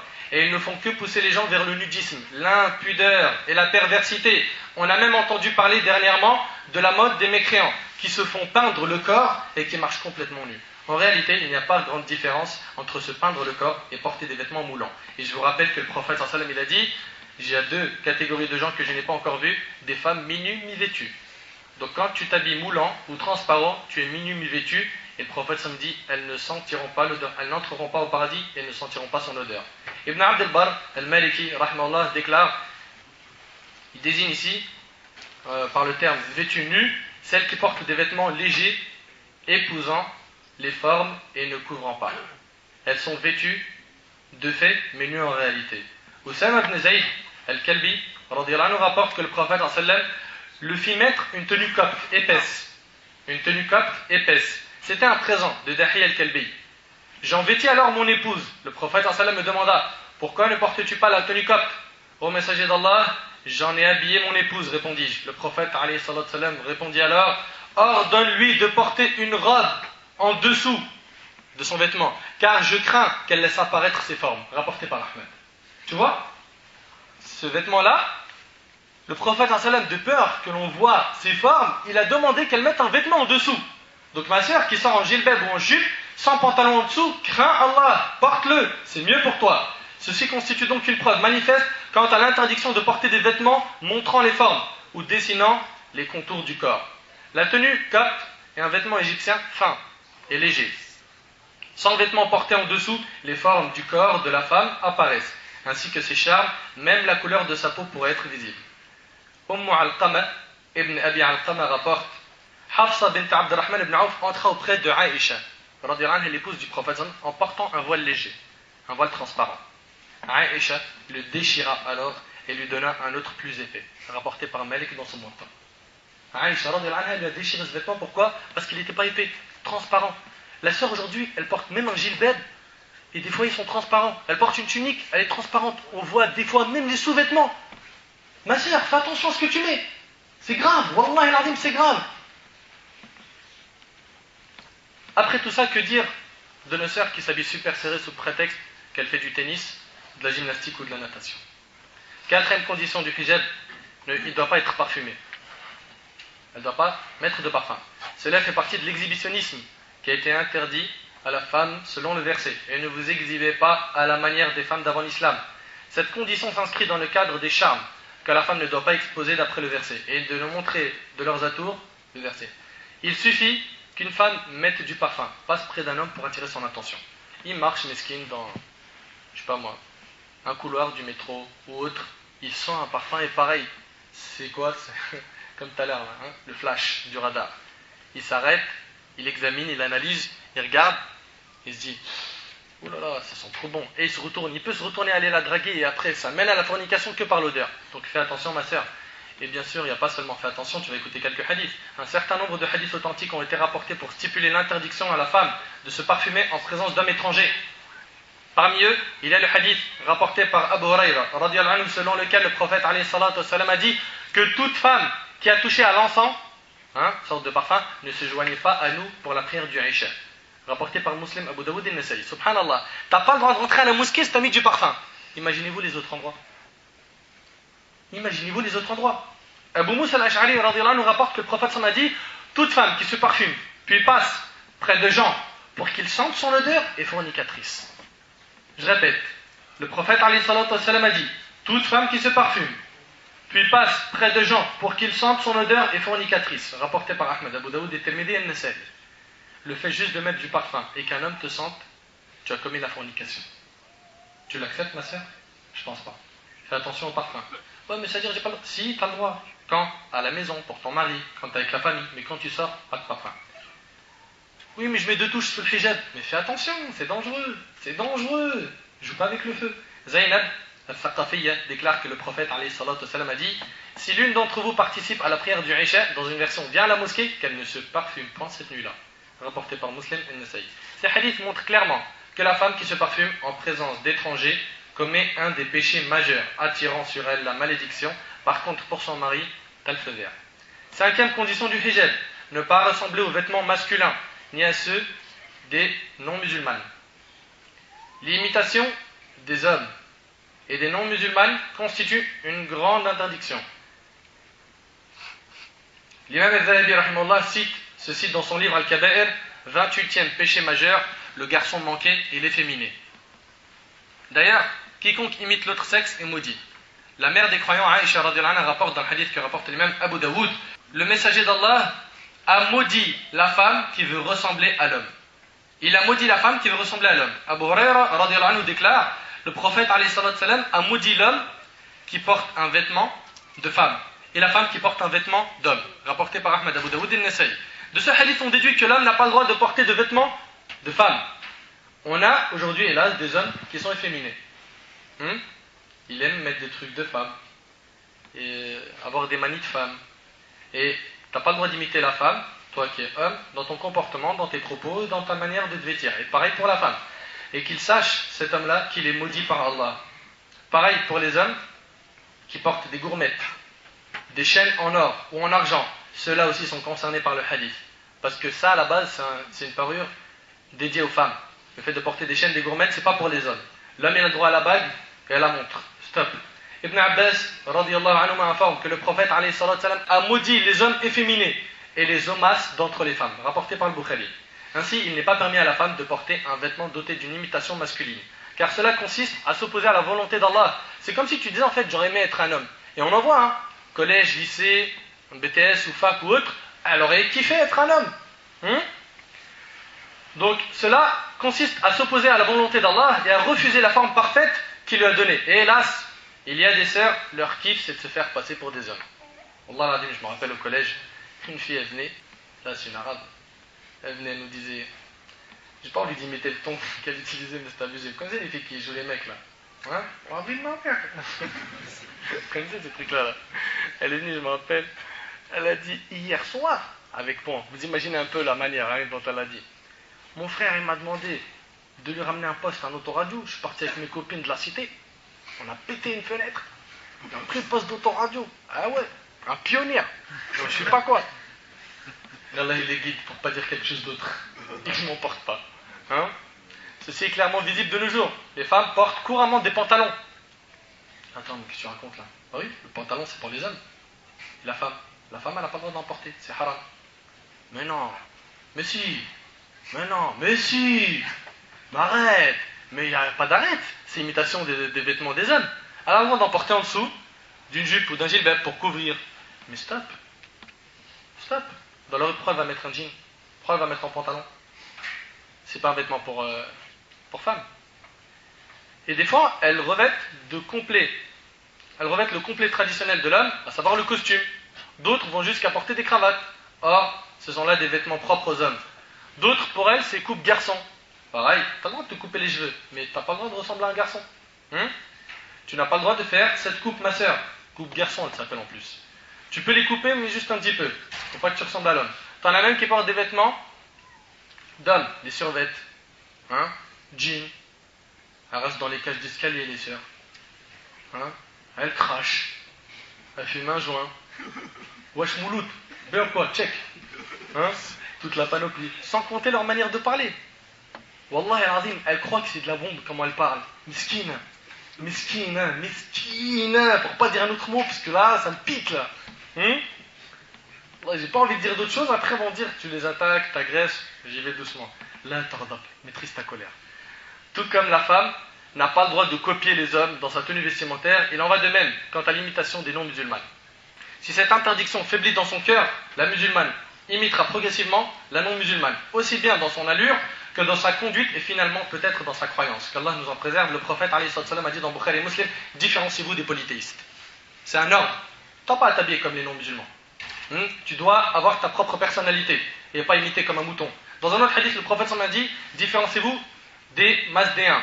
C'est le Majous, rapporté par un musulman. Dans un autre hadith, le prophète a dit, celui qui imite un peuple est un des leurs. Il est rapporté par Abu Daoud. Ibn al-Qayyim rahimahullah déclare, il a été interdit d'imiter les gens du livre et autres mécréants à maintes reprises. En effet, l'imitation apparente est une porte qui aboutit à la similitude des cœurs. Car si la conduite est la même, le cœur le sera également. Subhanallah. Des paroles ciblées. Wallah al-azim, ciblées. Sixième condition, le vêtement ne doit pas comporter de croix. Chercher la bénédiction du crucifix, le fabriquer, le porter et l'utiliser comme embellissement a trait aux habitudes des chrétiens. Or, il nous a été recommandé de nous différencier d'eux, comme on l'a vu, différenciez-vous des polythéistes. La tenue vestimentaire est l'un des signes distinctifs les plus importants des adeptes des religions, et les fidèles de toute religion possèdent leur caractère propre. Leur manière de se vêtir les différencie les uns des autres. L'un des principaux signes distinctifs des chrétiens est le port de la croix. Ibn al-Muflih, rahimahullah, a dit « Il est détestable de porter un vêtement ou autre représentant une croix. » Et bien sûr, ça s'oppose à la conduite du prophète sallam d'en mettre. Le prophète sallam, dans le hadith que rapporte l'imam al-Bukhari selon Aïcha radhiyallahu anha, elle dit que le prophète sallam ne laissait rien dans sa demeure représentant des croix sans le détruire. Tout ce qui avait une croix, le prophète sallam le détruisait. Ce hadith prouve donc de manière explicite l'interdiction de posséder la croix. Comment donc serait-il possible de la porter, même si c'est dans un maillot de foot? L'utiliser comme embellissement. Defra Abdurrahman ibn Udayna a relaté: nous effectuons le tawaf autour de la Kaaba en compagnie de la mère des croyants Aïcha, lorsque celle-ci aperçut une femme vêtue d'une longue robe sur laquelle il y avait des croix. Elle lui dit: jette-la, jette-la, car lorsque le prophète voyait une chose identique, il la découpait. Rapporté par An-Nasaï. Septième condition, le vêtement ne doit pas représenter une image qui a une âme. Il ne doit pas y avoir de représentation figurée. De nombreux hadiths sont rapportés à ce propos, dont la mère des croyants, Aïcha radhiyallahu anha, relate: le prophète sallam entra auprès de moi alors que j'avais mis un rideau fin, coloré, sur lequel il y avait des représentations figurées. Des représentations où il y avait des âmes. Lorsqu'il le vit, il changea de couleur et le déchira de ses mains, puis s'écria: certes, les gens qui auront le plus dur châtiment au jour de la résurrection sont ceux qui imitent la création d'Allah. Rapporté par Bukhari, Muslim et Nasaï. Anas ibn Malik radhiyallahu anhu dit: Aïcha radhiyallahu anha avait un rideau fin, coloré, dont elle avait couvert un côté de sa demeure, et le prophète ﷺ lui ordonna: enlève-le de ma vue, car ces représentations ne cessent de me venir à l'esprit dans ma prière. Rapporté par le Bukhari. Ibn Abd al-Barr al-Maliki, rahimahullah, suite au hadith de Aïcha, a déclaré: ce hadith implique l'interdiction d'utiliser tout vêtement ou autre sur lequel il y a des représentations figurées, que cela soit sur un tissu ou autre chose, comme un tapis, sur lesquels on marche ou autre. D'ailleurs, l'imam al-Bukhari a consacré à ce hadith un chapitre intitulé « De la réprobation de prier dans des vêtements comportant des représentations ». Les textes prophétiques à ce sujet sont très nombreux. Plus d'un savant ont mentionné l'interdiction de porter des vêtements sur lesquels se trouvent des représentations d'êtres pourvus d'âme, comme la photo d'une personne ou d'un animal. Attention aux marques de vêtements. Attention, faites très gaffe. Des fois, on voit en grand des animaux. Donc la sœur, elle n'a pas le droit de porter des animaux ou un vêtement où il y a une représentation d'âme. 8e condition, il doit être confectionné à partir d'une matière pure et licite. Le vêtement, il n'est pas permis de porter ce qu'on sait avec certitude être tissé à partir d'une matière impure ou cousu avec des poils de porc. Méfiez-vous. Méfiez-vous des vêtements quand vous achetez. Essayez de vous renseigner. Et pour les hommes, on vous informe que la majorité, ou beaucoup aujourd'hui, de chaussures classiques, leurs semelles, elles sont faites de porc. Faites très attention. Ibn Abi Shayba, rahimahullah, rapporte dans le Musannaf avec une chaîne de transmission authentique, d'après Ibn Sirin, qu'il ne portait pas de chaussons cousus avec des poils de porc. De même, il est interdit de revêtir un habit fait du cuir d'une bête morte sans l'avoir tannée ou purifiée. Tout comme il est prohibé, écoutez bien, de mettre un vêtement en peau de léopard. Ah bon? Oui. Selon le hadith de Muawiyah ibn Abi Sufyan, ne montez pas sur un tissu en soie ou en peau de léopard, rapporté par Abu Daoud. D'après Muawiyah, le prophète sallallahu alayhi wa sallam a dit: les anges n'accompagnent pas un groupe dont l'un des membres porte une peau de tigre, rapporté par Abu Daoud. Si l'interdiction de s'asseoir sur ce type de tissu prouve l'illicité, elle prouve à plus forte raison qu'il est illicite de le porter. Il est prohibé de porter, vendre, acheter, si ce n'est sous condition. Tout vêtement dont la confection comporte un argent illicite. Cela est valable pour toutes les autres bêtes féroces. On appelle bêtes féroces tout prédateur possédant des crocs, attaquant l'homme et les autres animaux pour les dévorer, tels que le lion. Tu n'as pas le droit de porter des vêtements avec la peau de lion. Loup, tigre, léopard et autres bêtes féroces. 9e condition. Le vêtement ne doit pas inciter à l'orgueil et à la vantardise. Allah tabaraka wa ta'ala a dit dans Sourate Luqman, verset 18: ولا تصعر خدك للناس ولا تمشي في الأرض مرحا إن الله لا يحب كل مختال فخور إن الله لا يحب كل مختال فخور. Et ne foule pas la terre avec arrogance, ne marche pas avec orgueil, car Allah n'aime pas le présomptueux plein de gloriole. Abu Hurayra radiyallahu anhu rapporte que le prophète sallallahu alayhi wa sallam a dit: un homme marchait quand il s'est pris de gloriole pour sa chevelure abondante et sa tunique. Un homme, il marchait, il était fier de lui. Pourquoi? Parce qu'il était bien habillé, il avait une bonne chevelure. C'est alors, il était trop fier de lui, orgueil. C'est alors que la terre l'engloutit. La terre l'engloutit. Depuis, il s'agite sous terre jusqu'à ce que l'heure vienne, apporté par les musulmans. Il est puni sous terre jusqu'au jour du jugement. Ibn Mas'ud radiyallahu anhu a dit, parce qu'une personne va se dire: ouais, mais j'aimerais bien m'habiller bien aussi. J'ai le droit ou pas? Bah écoutez bien. Pour les beaux vêtements, Ibn Mas'ud radiyallahu anhu a dit: n'entrera pas au paradis celui qui possède dans le cœur le poids d'un atome d'orgueil. N'entrera pas au paradis celui qui possède dans le cœur le poids d'un atome d'orgueil. Un atome. C'est rien. Un homme s'exclama alors: l'être humain aime que son vêtement soit beau et que ses chaussures soient belles. Et là, le prophète lui a répondu: certes, Allah est beau et il aime la beauté. Tu as le droit de t'habiller bien, beau. Après, on va expliquer un peu plus. Certes, Allah est beau et il aime la beauté. Ah bah voilà, il aime la beauté. J'ai le droit de mettre un hijab fluo. Non, ma soeur, calme-toi, doucement. C'est pas comme ça qu'on doit comprendre les choses. La soeur, elle doit être discrète. La beauté, bien sûr, c'est à la maison. Et le mari, il doit se faire beau pour toi aussi. Après, le prophète me dit: l'orgueil, c'est le mépris du droit et le dédain envers les gens. Rapporté par Muslim. Selon An-Nawawi, Al-Qadi rapporte que les savants ont affirmé que tout ce qui va au-delà du besoin et de l'habituel dans la tenue vestimentaire par rapport à la longueur et à la largeur est répréhensible. Les prédécesseurs pieux évitaient absolument tout ce qui pouvait, dans la tenue vestimentaire, engendrer l'orgueil. Car, bien qu'ils soient devenus aisés après la mort du prophète, ils n'étaient nullement orgueilleux dans leur façon de s'habiller. Ils se contentaient de ce dont ils disposaient et réparaient leurs vêtements usés. Malgré qu'ils étaient riches, quand ils avaient un vêtement usé, ils ne le jetaient pas à la poubelle, ils le réparaient. Ah bon? Kafir ibn Ubayd relate: j'entrais chez Aïcha, qui rapiéçait une de ses chemises. Je m'écriai: ô mère des croyants, tu répares ta chemise alors que tu perçois 12 000 dinars. Elle répliqua: occupe-toi de tes affaires. Celui qui ne raccommode pas ce qui est usé ne possédera rien de nouveau. Rapporté par Al-Bukhari dans l'Adab al-Mufrad. Subhanallah. Celui qui ne répare pas ses vêtements usés, il n'aura rien de nouveau. Urwa ibn Zubayr rapporte, Aïcha distribuait par jour 70 000 dinars, tandis qu'elle rapiéçait sa chemise ou la raccommodait. Rapporté par Ahmed. Et le prophète sallallahu alayhi wa sallam m'a dit, et là j'attire l'attention de tous ceux qui aiment la marque, la frime, la mode, quiconque porte un vêtement de fierté, quiconque porte un vêtement de fierté dans cette vie, il est fier de porter du Louis Vuitton, il est fier de porter du Lacoste, du Eden Park, je ne sais plus ce que vous portez aujourd'hui là. Quiconque porte un vêtement de fierté dans cette vie, Allah le vêtira d'un vêtement d'humiliation le jour du jugement, puis il le mettra au feu.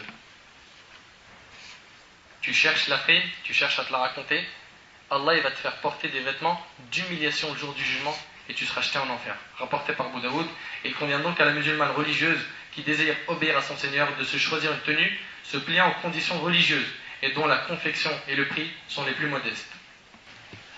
10e condition, le vêtement de la femme, même de l'homme, ne doit pas comporter d'excès. Allah tabaraka wa ta'ala dit dans Surat Al-A'raf, Surat 7, verset 31, Kulu washrabu wa la tusrifu. Et mangez et buvez et ne commettez pas d'excès. Voilà. Mangez, buvez et ne commettez pas d'excès. Mange, il n'y a pas de problème. Bois, commets pas d'excès. Allah interdit l'excès qui ne se limite pas seulement à la nourriture et à la boisson, mais concerne bel et bien toute chose. La preuve se trouve dans le hadith suivant. Abdullah ibn Amr ibn al-As radiyallahu anhu rapporte que le prophète alayhi salatu wassalam a dit: mangez et buvez, donnez l'aumône et habillez-vous aussi longtemps que ni l'excès ni la vantardise ne s'y mêlent. Rapporté par Ahmed al-Nasai ibn Majah, le hadith est fiable. Subhanallah. Regarde, tu veux une règle pour acheter des vêtements, manger, boire, elle est là la règle. Mangez et buvez, donnez l'aumône et habillez-vous. Habillez-vous aussi longtemps que ni l'excès ni la vantardise ne s'y mêlent. Tu veux t'habiller, pas de problème, mais tu fais attention à deux choses: l'orgueil et les dépenses, les excès dans les dépenses. L'excès, c'est le gaspillage et l'exagération sans aucune raison ou dans la désobéissance. Dans Sunan ibn Majah, l'imam ibn Majah rahimahullah a consacré un chapitre intitulé Porte ce que tu veux, mais évite l'excès ou la vantardise. Subhanallah. L'imam ibn Majah, il met dans son Sunan, son recueil de hadith, il met un chapitre qui s'appelle Porte ce que tu veux, mais évite l'excès ou la vantardise. Certaines de nos sœurs achètent pour 200 € de vêtements par mois. Et je dis 200, c'est un petit chiffre. 300, 400, tout ce que papa il nous donne, tout ce que maman. Des vêtements, des vêtements, des vêtements. Ne commettez pas d'excès. Ne commettez pas d'excès. Cette chose est interdite en islam. 11e condition, ne pas porter de vêtements ostentatoires.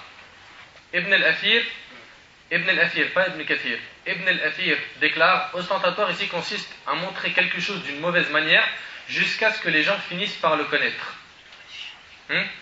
Tu te fais connaître par un style de vêtement précis.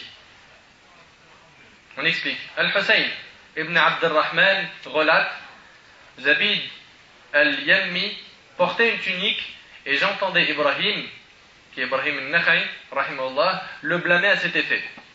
J'ai repris, mais les gens la revêtaient autrefois. En fait, il a porté un vêtement et un savant qui s'appelle Ibrahim al-Nakha'i, il l'a blâmé. Et là, il lui a dit: mais les gens le revêtaient autrefois, les gens y mettaient ce vêtement avant. Certes, dit-il, mais ceux-ci ont disparu. Et si quelqu'un venait à le porter aujourd'hui, il deviendrait populaire auprès des gens qui le montreraient du doigt. Donc si tu veux mettre un vêtement pour être populaire, pour être connu, célèbre, ça c'est de l'ostentation. Un vêtement ostentatoire, ça c'est haram. Exemple, quelqu'un, il a des beaux kamis à la maison. Des kamis. Il en a plein. Il va porter le plus usé et le plus fatigué, pour montrer que c'est quelqu'un d'ascète, quelqu'un qui a mis la vie d'ici-bas derrière son dos. Alors qu'il a de quoi porter de beaux vêtements. Mais lui, ce qu'il cherche, c'est que les gens ils disent: Mashallah, celui-là, regarde, il est modeste, il est humble, il a qu'un seul vêtement, il a que celui-là. Si tu t'as porté ce vêtement pour qu'on dise de toi ça, ce que tu as fait, c'est haram. T'imagines un peu? Par contre, si c'est le seul vêtement que tu as, là, il n'y a pas de reproche. Il faut faire attention à ça. Dès lors que l'intention est de se faire connaître par ce que l'on ne possède pas en réalité, le hadith du prophète que je vais citer tout de suite prend tout son sens. Le prophète dit dans le hadith que rapporte l'imam al-Bukhari, Muslim, Abu Daoud et Nasa'i: l'orgueilleux, écoutez bien, l'orgueilleux pour ce qu'il ne possède même pas est pareil à celui qui porte 2 vêtements de mensonge. Il se la raconte, il montre qu'il a des bêtes de vêtements alors que c'est un mesquin, il n'a pas d'argent. Il y en a comme ça. Il y en a comme ça, il n'a pas de vêtements. Mais il va emprunter une veste d'un tel, ou un jean de son pote, ou même... comment? Non. On parle de vêtements, de la même personne qui n'a pas beaucoup de vêtements, mais il se prend pour ce qu'il n'est pas. D'accord? Il se prend pour un riche. Il va acheter par exemple une imitation de lunettes Ray-Ban et il va dire regarde, 500 € là, 400 € ici, 300 € là. Et bien l'orgueilleux, pour ceux qui ne possèdent même pas, est pareil à celui qui porte 2 vêtements de mensonge. C'est des vêtements de mensonge. Al-Nawawi rahimahullah explique, les savants disent que cela désigne celui qui fait preuve d'orgueil pour ceux qui ne le possèdent pas. T'as pas mon frère, pourquoi tu te la frimes? Pourquoi l'orgueil? Pourquoi? Ça sert à quoi? On a vu tout à l'heure que le prophète sallallahu alayhi wa sallam a dit mangez et buvez, donnez l'aumône et habillez-vous aussi longtemps que ni l'excès ni la vantardise ne s'y mêlent. Pourquoi tu es dans l'orgueil? Pourquoi? Ça sert à quoi? Celui-ci est blâmé, comme on blâme ceux qui portent 2 vêtements de mensonge. Il est rapporté dans Masail l'imam Ahmad, rahimahullah, selon la version d'Ishaq ibn Ibrahim, ibn Hani al-Naysaburi, j'entrais auprès d'Ahmed, Ahmad ibn Hanbal, rahimahullah, vêtu d'une tunique courte, en bas du genou et à mi-mollet. Il s'écria, qu'est-ce cela? Par réprobation. Et moi de lui dire, elle n'a pas encore été repassée. C'est pour cela qu'elle est ainsi. Il rétroqua, c'est une namira, elle ne convient pas. L'imam Ahmad réprimanda Ishaq ibn Hani et le blâma pour sa tenue vestimentaire qui était excessivement courte. Le plus court pour un vêtement étant à mi-mollet.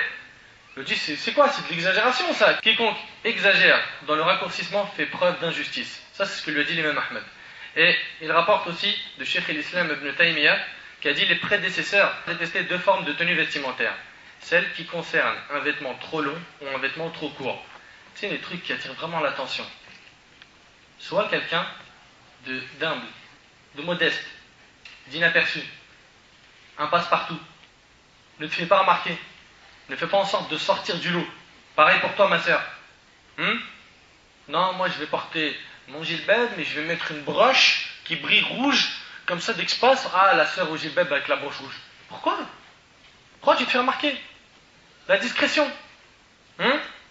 Deuxième condition, et c'est la dernière, ne pas ressembler aux vêtements des égarés. Ça, c'est les 12 conditions du vêtement de la femme en islam. Il est des us et des coutumes qui leur sont propres et par lesquelles elles se distinguent des gens de la sunna et de l'unicité. Parmi cela, on relève le fait d'attacher le voile au niveau de l'os de la mâchoire inférieure et de s'habiller en noir lors de certaines occasions. Ça, pareil, ceux qui s'habillent tout le temps en noir dans les périodes de deuil, tout ça là. Ça, il n'y a que les égarés qui font ça. C'est pas ma parole. Cheikh al-Uthaymin rahimahullah a dit s'habiller en noir lors des malheurs est une pratique erronée qui n'a aucun fondement. Ah bon? Après le décès? Mais qui t'a imposé le noir? Ça, faut pas le faire. Faut pas ressembler aux égarés. Ceci est conforté par le hadith transmis dans les 2 sahih de l'imam al-Bukhari et Muslim d'après Atiyya radiyallahu anha. Il nous était interdit de faire le deuil d'un défunt au-delà de 3 jours, sauf pour le mari durant 4 mois et 10 jours, ni de mettre du kohl, de se parfumer et de porter un vêtement teint. Ce hadith prouve qu'en période de deuil, il est interdit à la femme de mettre un vêtement dont elle avait l'habitude de se parer pour son mari, qu'il s'agisse de vêtements teints ou portant les motifs tels que fleurs, arbres ou autres. Quant aux vêtements au coloris uni, aucun texte ne stipule son interdiction et Allah est meilleur connaisseur. Pour terminer, après les 12 points, il reste des questions que les sœurs se posent. Et donc j'ai compilé les fatwas des mashayikh et maintenant on les expose. En ce qui concerne quoi? On va parler du tatouage, du limage de dents, de la perruque, de l'épilation des sourcils, de se laisser pousser des ongles ou d'en porter des faux. On commence par le premier hadith, le hadith de Omar radiyallahu anhu. Une femme posa cette question au prophète sallallahu alayhi wa sallam. Ô messager de Dieu, ma fille a eu la rougeole et elle perdit à la suite une bonne partie de ses cheveux. Comme je dois la marier, puis-je lui faire mettre une perruque? Elle a perdu une partie de ses cheveux. Pour certaines femmes, ça arrive plus chez les femmes âgées. Elles mettent des perruques. Et là, elle lui demande, ma fille, elle a perdu une partie de ses cheveux. Et comme je vais la marier là, est-ce que je peux lui mettre une perruque? Le prophète alayhi salatu wassalam a dit, et le hadith il est rapporté par Bukhari et Muslim. Écoutez. écoutez bien, que Dieu maudisse celle qui place la perruque et celle qui la porte. Que Dieu maudisse celle qui place la perruque et celle qui la porte. Maudisse, ça veut dire quoi? Ça veut dire qu'elle sera chassée le jour du jugement de la miséricorde d'Allah. Il ne va pas lui faire miséricorde. Ça, c'est un jugement dur qu'elle aura. Ibn Mas'ud radhiyallahu anhu a dit que Dieu maudisse, écoutez bien, que Dieu maudisse celles qui font le tatouage et celles qui se font tatouer. Tatouage, ma sœur, c'est haram. Il y a une promesse de châtiment. Que Dieu maudisse. Que Dieu maudisse celles qui font le tatouage et celles qui se font tatouer. Celles qui taillent les sourcils. Mais non, arrête. Mais c'est pas possible. Pour le mariage, attends, doucement, laisse-moi finir le hadith d'abord. Et celles qui se les font tailler. Même elle, hein. Celle qui taille et celle qui se fait tailler. Après, qui est encore maudit dans ce hadith? Celle qui se lime les dents, dénaturant ainsi la création de Dieu. Une femme lui reprocha ses paroles. Elle lui a dit, mais c'est pas vrai, que tu racontes là, mais ça n'existe pas ça dans le Coran. C'est écrit où? Il lui dit, qu'ai-je à ne pas maudire ce que le prophète alayhi salatu wassalam a maudit alors qu'il est mentionné dans le livre d'Allah? Ce que le messager vous donne, prenez-le, et ce qu'il vous interdit, interdisez-le à vous-même. Le hadith est rapporté par Bukhari et Muslim. Donc Ibn Mas'ud, il a maudit ce que le prophète lui-même a maudit. Donc c'est le prophète qui maudit le tatouage, le fait d'en faire, le fait de se faire un tatouage, et celle qui le fait. Se tailler les sourcils, et celles qui se les font tailler. Se limer les dents. Pourquoi? Je peux pas me limer les dents? Pour faire un petit écart comme ça, quand mon sourire, je souris là, on dirait comme dans la coupe Fridan là. Beau gosse, cling. Non, t'as pas le droit. T'as pas le droit, c'est haram en islam. T'as pas le droit, il est maudit par Dieu, tu comprends pas? Maudit par Dieu. Mais comment je fais? Tu restes comme ça. Pourquoi tu veux changer la création d'Allah? Allah il t'a créé comme ça. Accepte. Dis alhamdulillah. Dis alhamdulillah. Et pour la perruque, c'est bon, on n'a pas besoin d'en parler, t'as pas besoin d'en mettre. Le tatouage, ça se fait rare, mais attention, ne pas le faire. Et pour les sourcils, les sourcils de nos sœurs. Surtout quand bientôt il y a un mariage. Franchement, ce qu'il nous a fait là, c'est un couteau dans le cœur, ça se fait pas. Est-ce que moi, j'ai dit quelque chose qui venait de moi-même? Est-ce que j'ai dit, je vous interdis l'épilation des sourcils? Je vous ai dit ce que la religion elle dit. Vous acceptez, alhamdulillah, vous refusez. Le jour du jugement, vous n'avez pas d'excuses, c'est tout. On n'est pas là pour vous changer. On n'est pas là pour transformer des gens. On ne s'assoit pas pour faire des cours pour qu'à la fin du ders, abracadabra, t'es un pieux ou t'es une pieuse. Non, pour vous avertir. C'était le rôle des prophètes. Avertir des châtiments et annoncer des bonnes nouvelles. On n'a pas de pouvoir magique. On n'a pas. Mais c'est un truc de ouf ce que tu nous as dit là. Les sourcils. Mais juste pour la nuit du mariage. C'est haram. Mais juste pour... Monsieur... Mais il n'y a pas de mais. Pourquoi tu négocies les ordres d'Allah et du prophète sallam? Pourquoi? Il n'y a pas de mais. Il n'y a pas. Tu t'épiles pas les sourcils. C'est haram en islam. Franchement, j'arrive pas à l'avaler la pilule. Je sais, ce sujet-là, il pique trop les sœurs, je le sais. Je le sais. C'est d'ailleurs même le sujet le plus fatigant qu'on rencontre au mariage. Et la fille, elle se dit, c'est pas possible. Qu'est-ce que j'ai entendu des savants, des contemporains dire qu'il y a des produits qui se mettent, qui font transformer en fait la couleur des poils qui dépassent en blanc. Mais ils disparaissent pas. Ça, wallah alam, c'est autorisé. Ça, wallah alam, c'est autorisé. Par contre, s'épiler, s'enlever, c'est haram. En ce qui concerne les poils qu'il y a entre les deux sourcils, les poils qu'il y a entre les deux sourcils, et bien cette question-là a été posée à l'Ajna Da'ima, aux grands savants d'Arabie Saoudite, dont parmi ces grands savants-là, il y avait le Cheikh Ibn Baz, rahimahullah. Il leur pose la question, Ma hukm al-Islam fi natfi ash-sha'r alladhi bayna al-hajibayn? Que dit l'islam sur le fait d'enlever les poils qu'il y a entre les deux sourcils? La réponse, Alhamdulillah, wahdahu wa salatu wa salam ala rasulihi wa alihi wa sahbihi, wa ba'd, yajuz natfuhu li'annahu laysa min al-hajibayn. Les savants, le Cheikh Ibn Baz, rahimahullah, et les savants de Lajna Daima ont dit, il est permis d'enlever les poils qu'il y a entre les deux sourcils, car ils ne font pas partie des sourcils. Voilà ma sœur. Quand il y a des choses qui sont permises, on te le dit. Quand c'est haram, on dit c'est haram. Toi, plie-toi aux ordres d'Allah et du prophète sallam, tu réussiras dans les deux mondes, celui-là et l'au-delà. Pour les ongles, parce qu'il y a des filles, elles pensent que c'est un style d'avoir des grands ongles. Il y en a même quand elles en ont pas, parce qu'elles se les rongent ou ça pousse pas, elles se font pousser des faux ongles. Selon Abu Huraira radiyallahu anhu, le prophète sallallahu alayhi wa sallam a dit 5 actes font partie de la saine nature. 5 actes font partie de la fitra. 1. La circoncision. 2. Le rasage du bas-ventre. 3. La taille des ongles. Ah, ça fait partie de la sunna. De tailler les ongles? Oui, ça fait partie. Donc laisser pousser les ongles, ça fait pas partie de la sunna? Non, ça fait pas partie de la sunna. Donc quand j'ai les ongles qui poussent, oui, quand ils dépassent ta peau, tu dois les couper. Tu tailles tes ongles. Dès qu'ils dépassent la peau. La taille des ongles. Et c'est pas fini, l'arrachage ou l'épilation des poils des aisselles et le fait de tailler la moustache. Le hadith il est rapporté par Bukhari et Muslim. Pour les ongles et les poils, que ce soit de la moustache ou le rasage du bas-ventre et tout ça, il est interdit de les laisser pousser plus de 40 jours. Mais tu nous ramènes d'où 40 jours? Anas ibn Malik radiyallahu anhu rapporte, le prophète sallallahu alayhi wa sallam nous a fixé une date quant au fait de se tailler les moustaches, se couper les ongles et s'épiler les aisselles et le pubis, et il nous a recommandé de ne pas délaisser cela plus de 40 jours, rapporté par Muslim. Pas plus de 40 jours. Les poils des aisselles, du pubis, la moustache, les ongles. Faites très attention. Quant au vernis à ongles, non, arrête, parle pas de ça s'il te plaît. On va parler de tout, Inch'Allah. On va parler de tout. Quant au vernis à ongles, Cheikh Ibn Baz rahimallah, a dit délaisser cela est meilleur. Cependant, il est obligatoire de l'enlever avant d'effectuer ses petites et grandes ablutions. Cheikh Al-Uthaymin rahimallah a dit il n'est pas permis à la femme d'utiliser le vernis alors qu'elle prie, car le vernis est imperméable et empêche donc l'eau d'atteindre l'ongle. Il empêche l'eau d'atteindre l'ongle.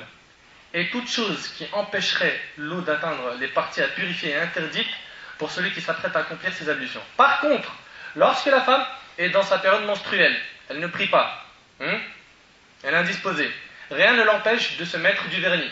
Elle va en mettre pour son mari. Elle ne prie pas, elle n'a pas besoin d'enlever. Elle peut en mettre pour son mari, sauf si elle cherche à ressembler aux mécréantes par ça. Elle n'a pas le droit et ça devient illicite. En règle générale, c'est pas pour ressemblance aux mécréantes, donc elle peut le faire pour son mari et quand elle n'a pas de prière à accomplir et qu'elle est indisposée. Une sœur pourrait se poser la question sur l'épilation des poils de son bras et de ses jambes. Est-ce qu'une femme, a le droit d'enlever les poils de ses bras et de ses jambes? La réponse est dans le hadith suivant, où le prophète sallam dit si Allah s'est tu sur des choses, c'est par faveur de sa part, rapporté par Daraqutni.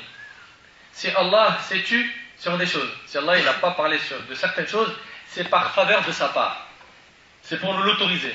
Il y a 3 catégories de poils ou cheveux. La première catégorie, où les textes sont formels concernant l'interdiction de les enlever. Deuxième catégorie, où les textes préconisent de les enlever. La troisième catégorie, c'est où il n'y a aucun texte. Première catégorie, on a l'exemple de la barbe, pour l'homme. Ça, tu n'as pas le droit de l'enlever. Et pareil, les poils des sourcils, pour les deux sexes. La deuxième catégorie, on a, par exemple, les poils des aisselles, du pubis et de la moustache. Ceux-là, il est recommandé de les enlever. Et il y a la troisième catégorie, c'est des poils où Allah et son prophète ne se sont pas prononcés dessus. Et de ce fait, tu as le droit de les enlever sans aucun problème, et c'est la fatwa du Cheikh Al-Uthaymin, rahimahullah. Quant au piercing du nez, de la langue, des sourcils, ils font partie de la beauté à cacher. Ils représentent une grande fitna, présentent une tentation en eux-mêmes, c'est-à-dire qu'ils attirent les hommes, ce qui est interdit en islam. Après, elle veut le mettre à la maison, il n'y a pas de problème, pour son mari, mais dans la rue. Subhanallah, Wallah al-Azim, ça rend malade. Elle est en hijab, mashallah, en gilbab et elle a un piercing dans le nez. C'est un truc de fou. Mais t'attires l'attention des hommes. Ou sinon, elles mettent, je sais pas comment ça s'appelle, là, le truc là, qui brille dans les dents, là. Un diamant.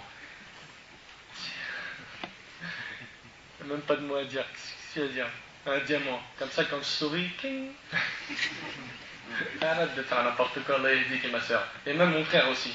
Pourquoi tu mets ça, un diamant dans ta bouche, là, ou dans tes dents, là? Arrête de faire des bêtises, là. Donc j'ai dit, c'est une fitna. La teinture des cheveux. Elle est autorisée, mais bien sûr, en dessous du hijab. En dessous du hijab. Toutes les couleurs sont permises sauf le noir. Conformément à la parole du prophète sallam, Jabir radhiyallahu anhu a dit, le jour de la conquête de la Mecque, on fit venir le père d'Abu Bakr, Abu Quhafa radhiyallahu anhu, qui avait les cheveux et la barbe tout blancs. Le prophète sallam dit, changez-moi donc cela tout en évitant la teinture noire, rapporté par Muslim. Tu as le droit de te teindre les cheveux par toutes les couleurs sauf noir. Ça c'est pour la femme. D'accord? L'homme, il ne faut pas qu'il rentre dans tes chaînes au kufar. Il faut qu'il fasse attention. Le brushing. Ah, même ça. Non, on va parler de tout. C'est permis pour les femmes. Mais non, c'est une déformation. On n'a pas le droit de déformer la création d'Allah. C'est une déformation temporaire et non définitive. Ce n'est pas une déformation définitive. Car la déformation définitive, par une chirurgie esthétique par exemple, celle-là n'est pas permise. C'est haram. Le lifting, j'arrange un peu mon nez, j'arrange un peu les joues. Ça, non. Pourquoi? Parce que là, tu es en train de dire à Allah, tu m'as créé comme ça, je refuse, j'accepte pas. Ça, c'est haram. Tu n'as pas le droit. Et dans Surat An-Nisa, Surat 4, verset 119, le shaitan, il a dit وَلَا أُضِلَّنَّهُمْ وَلَا أُمَنِّيَنَّهُمْ وَلَا آمُرَنَّهُمْ فَلَا يُبَتِّكُنَّ آذَانَ الْأَنْعَامِ وَلَا آمُرَنَّهُمْ فَلَا يُغَيِّرُنَّ خَلْقَ اللَّهِ. Certes, le diable, il dit quoi? Certes, je ne manquerai pas de les égarer. Et Allah, je vais t'égarer tes serviteurs. Je leur donnerai de faux espoirs. Je leur commanderai, et ils fendront les oreilles aux bestiaux. Je leur commanderai, et ils altéreront la création d'Allah. Je ferai en sorte qu'ils changent la création d'Allah. Je ferai en sorte qu'elle change la création d'Allah par justement l'épilation des sourcils. L'autre par une chirurgie esthétique. Attention, pas la chirurgie esthétique réparatrice. Non, de beauté. Une réparatrice, c'est un défaut de naissance, oui. Mais c'est une chirurgie esthétique juste pour la beauté, ça c'est haram. Ça c'est changer la création d'Allah. Ça c'est montrer à Allah qu'on refuse ce qu'il nous a donné. Pour les lentilles. Les lentilles. L'usage de lentilles en couleur. Les lentilles sont de deux sortes. Des lentilles à usage médical, c'est-à-dire celles utilisées pour soigner un défaut de vision. Ces dispositifs à but thérapeutique peuvent être utilisés après consultation d'un ophtalmologue. Ça c'est les lentilles. Mais attention, l'ophtalmo, il t'a dit tu peux mettre des lentilles, pourquoi tu vas mettre des lentilles vertes? Tu veux les mettre vertes à la maison, mais ce que tu veux à la maison. Rouge, bleu, jaune, pas de problème. Mais dans la rue, non, tu vas devenir une fitna. 2. Les lentilles esthétiques en couleur. Celles-là sont assimilées à la parure. Si on les utilise pour plaire au mari, il n'y a aucun mal à le faire. Si c'est pour plaire à un autre, on doit faire très attention et s'en écarter, car ça peut amener une tentation. L'usage de ces dispositifs est conditionné par l'absence de nocivité, de tricherie ou dissimulation de la part d'une fiancée à l'égard de son fiancé, et de gaspillage dans son achat, car Allah a interdit le gaspillage en ces termes, ne gaspillez pas. Ma sœur, pour finir, sois sincère avec Allah et mets les vêtements qu'Allah accepte de ta part. Ne faiblis pas, ne suis pas n'importe qui dans n'importe quoi. Et bien sûr, comme on te demande de faire attention à ton extérieur, fais très attention à ton cœur et à la purification de ton âme. Mes sœurs, les paroles que vous venez d'entendre ne sont que les paroles d'Allah et de son prophète alayhi salatu wassalam. Il n'y a rien de tout ça qui vient de moi-même. Et il ne m'appartient pas d'interdire ou d'autoriser une chose en islam, et bi'idhnillah, jusqu'à ma mort, incha'Allah, que ça n'arrivera jamais. Par contre, nous interdisons ce qu'Allah a interdit, et nous autorisons ce qu'Allah a autorisé. Ta beauté est dans ta pudeur, non dans ton exhibition. Et sache que tu as le droit de te faire plus que belle, mais pour ton mari, chez toi. D'ailleurs, c'est même recommandé que tu te parfumes, tu t'habilles, tu vas prendre même des hasanat, mais seulement pour ton mari et non pour les hommes étrangers. Et là, certaines de nos sœurs font l'inverse. À la maison, elles sont moches, et dans la rue, elles sont super belles. أسأل الله سبحانه وتعالى أن ينفعني بما قلت وأن ينفعكم بما سمعتم. هذا ما أعلم والله أعلم. سبحانك اللهم وبحمدك أشهد أن لا إله إلا أنت أستغفرك وأتوب إليك.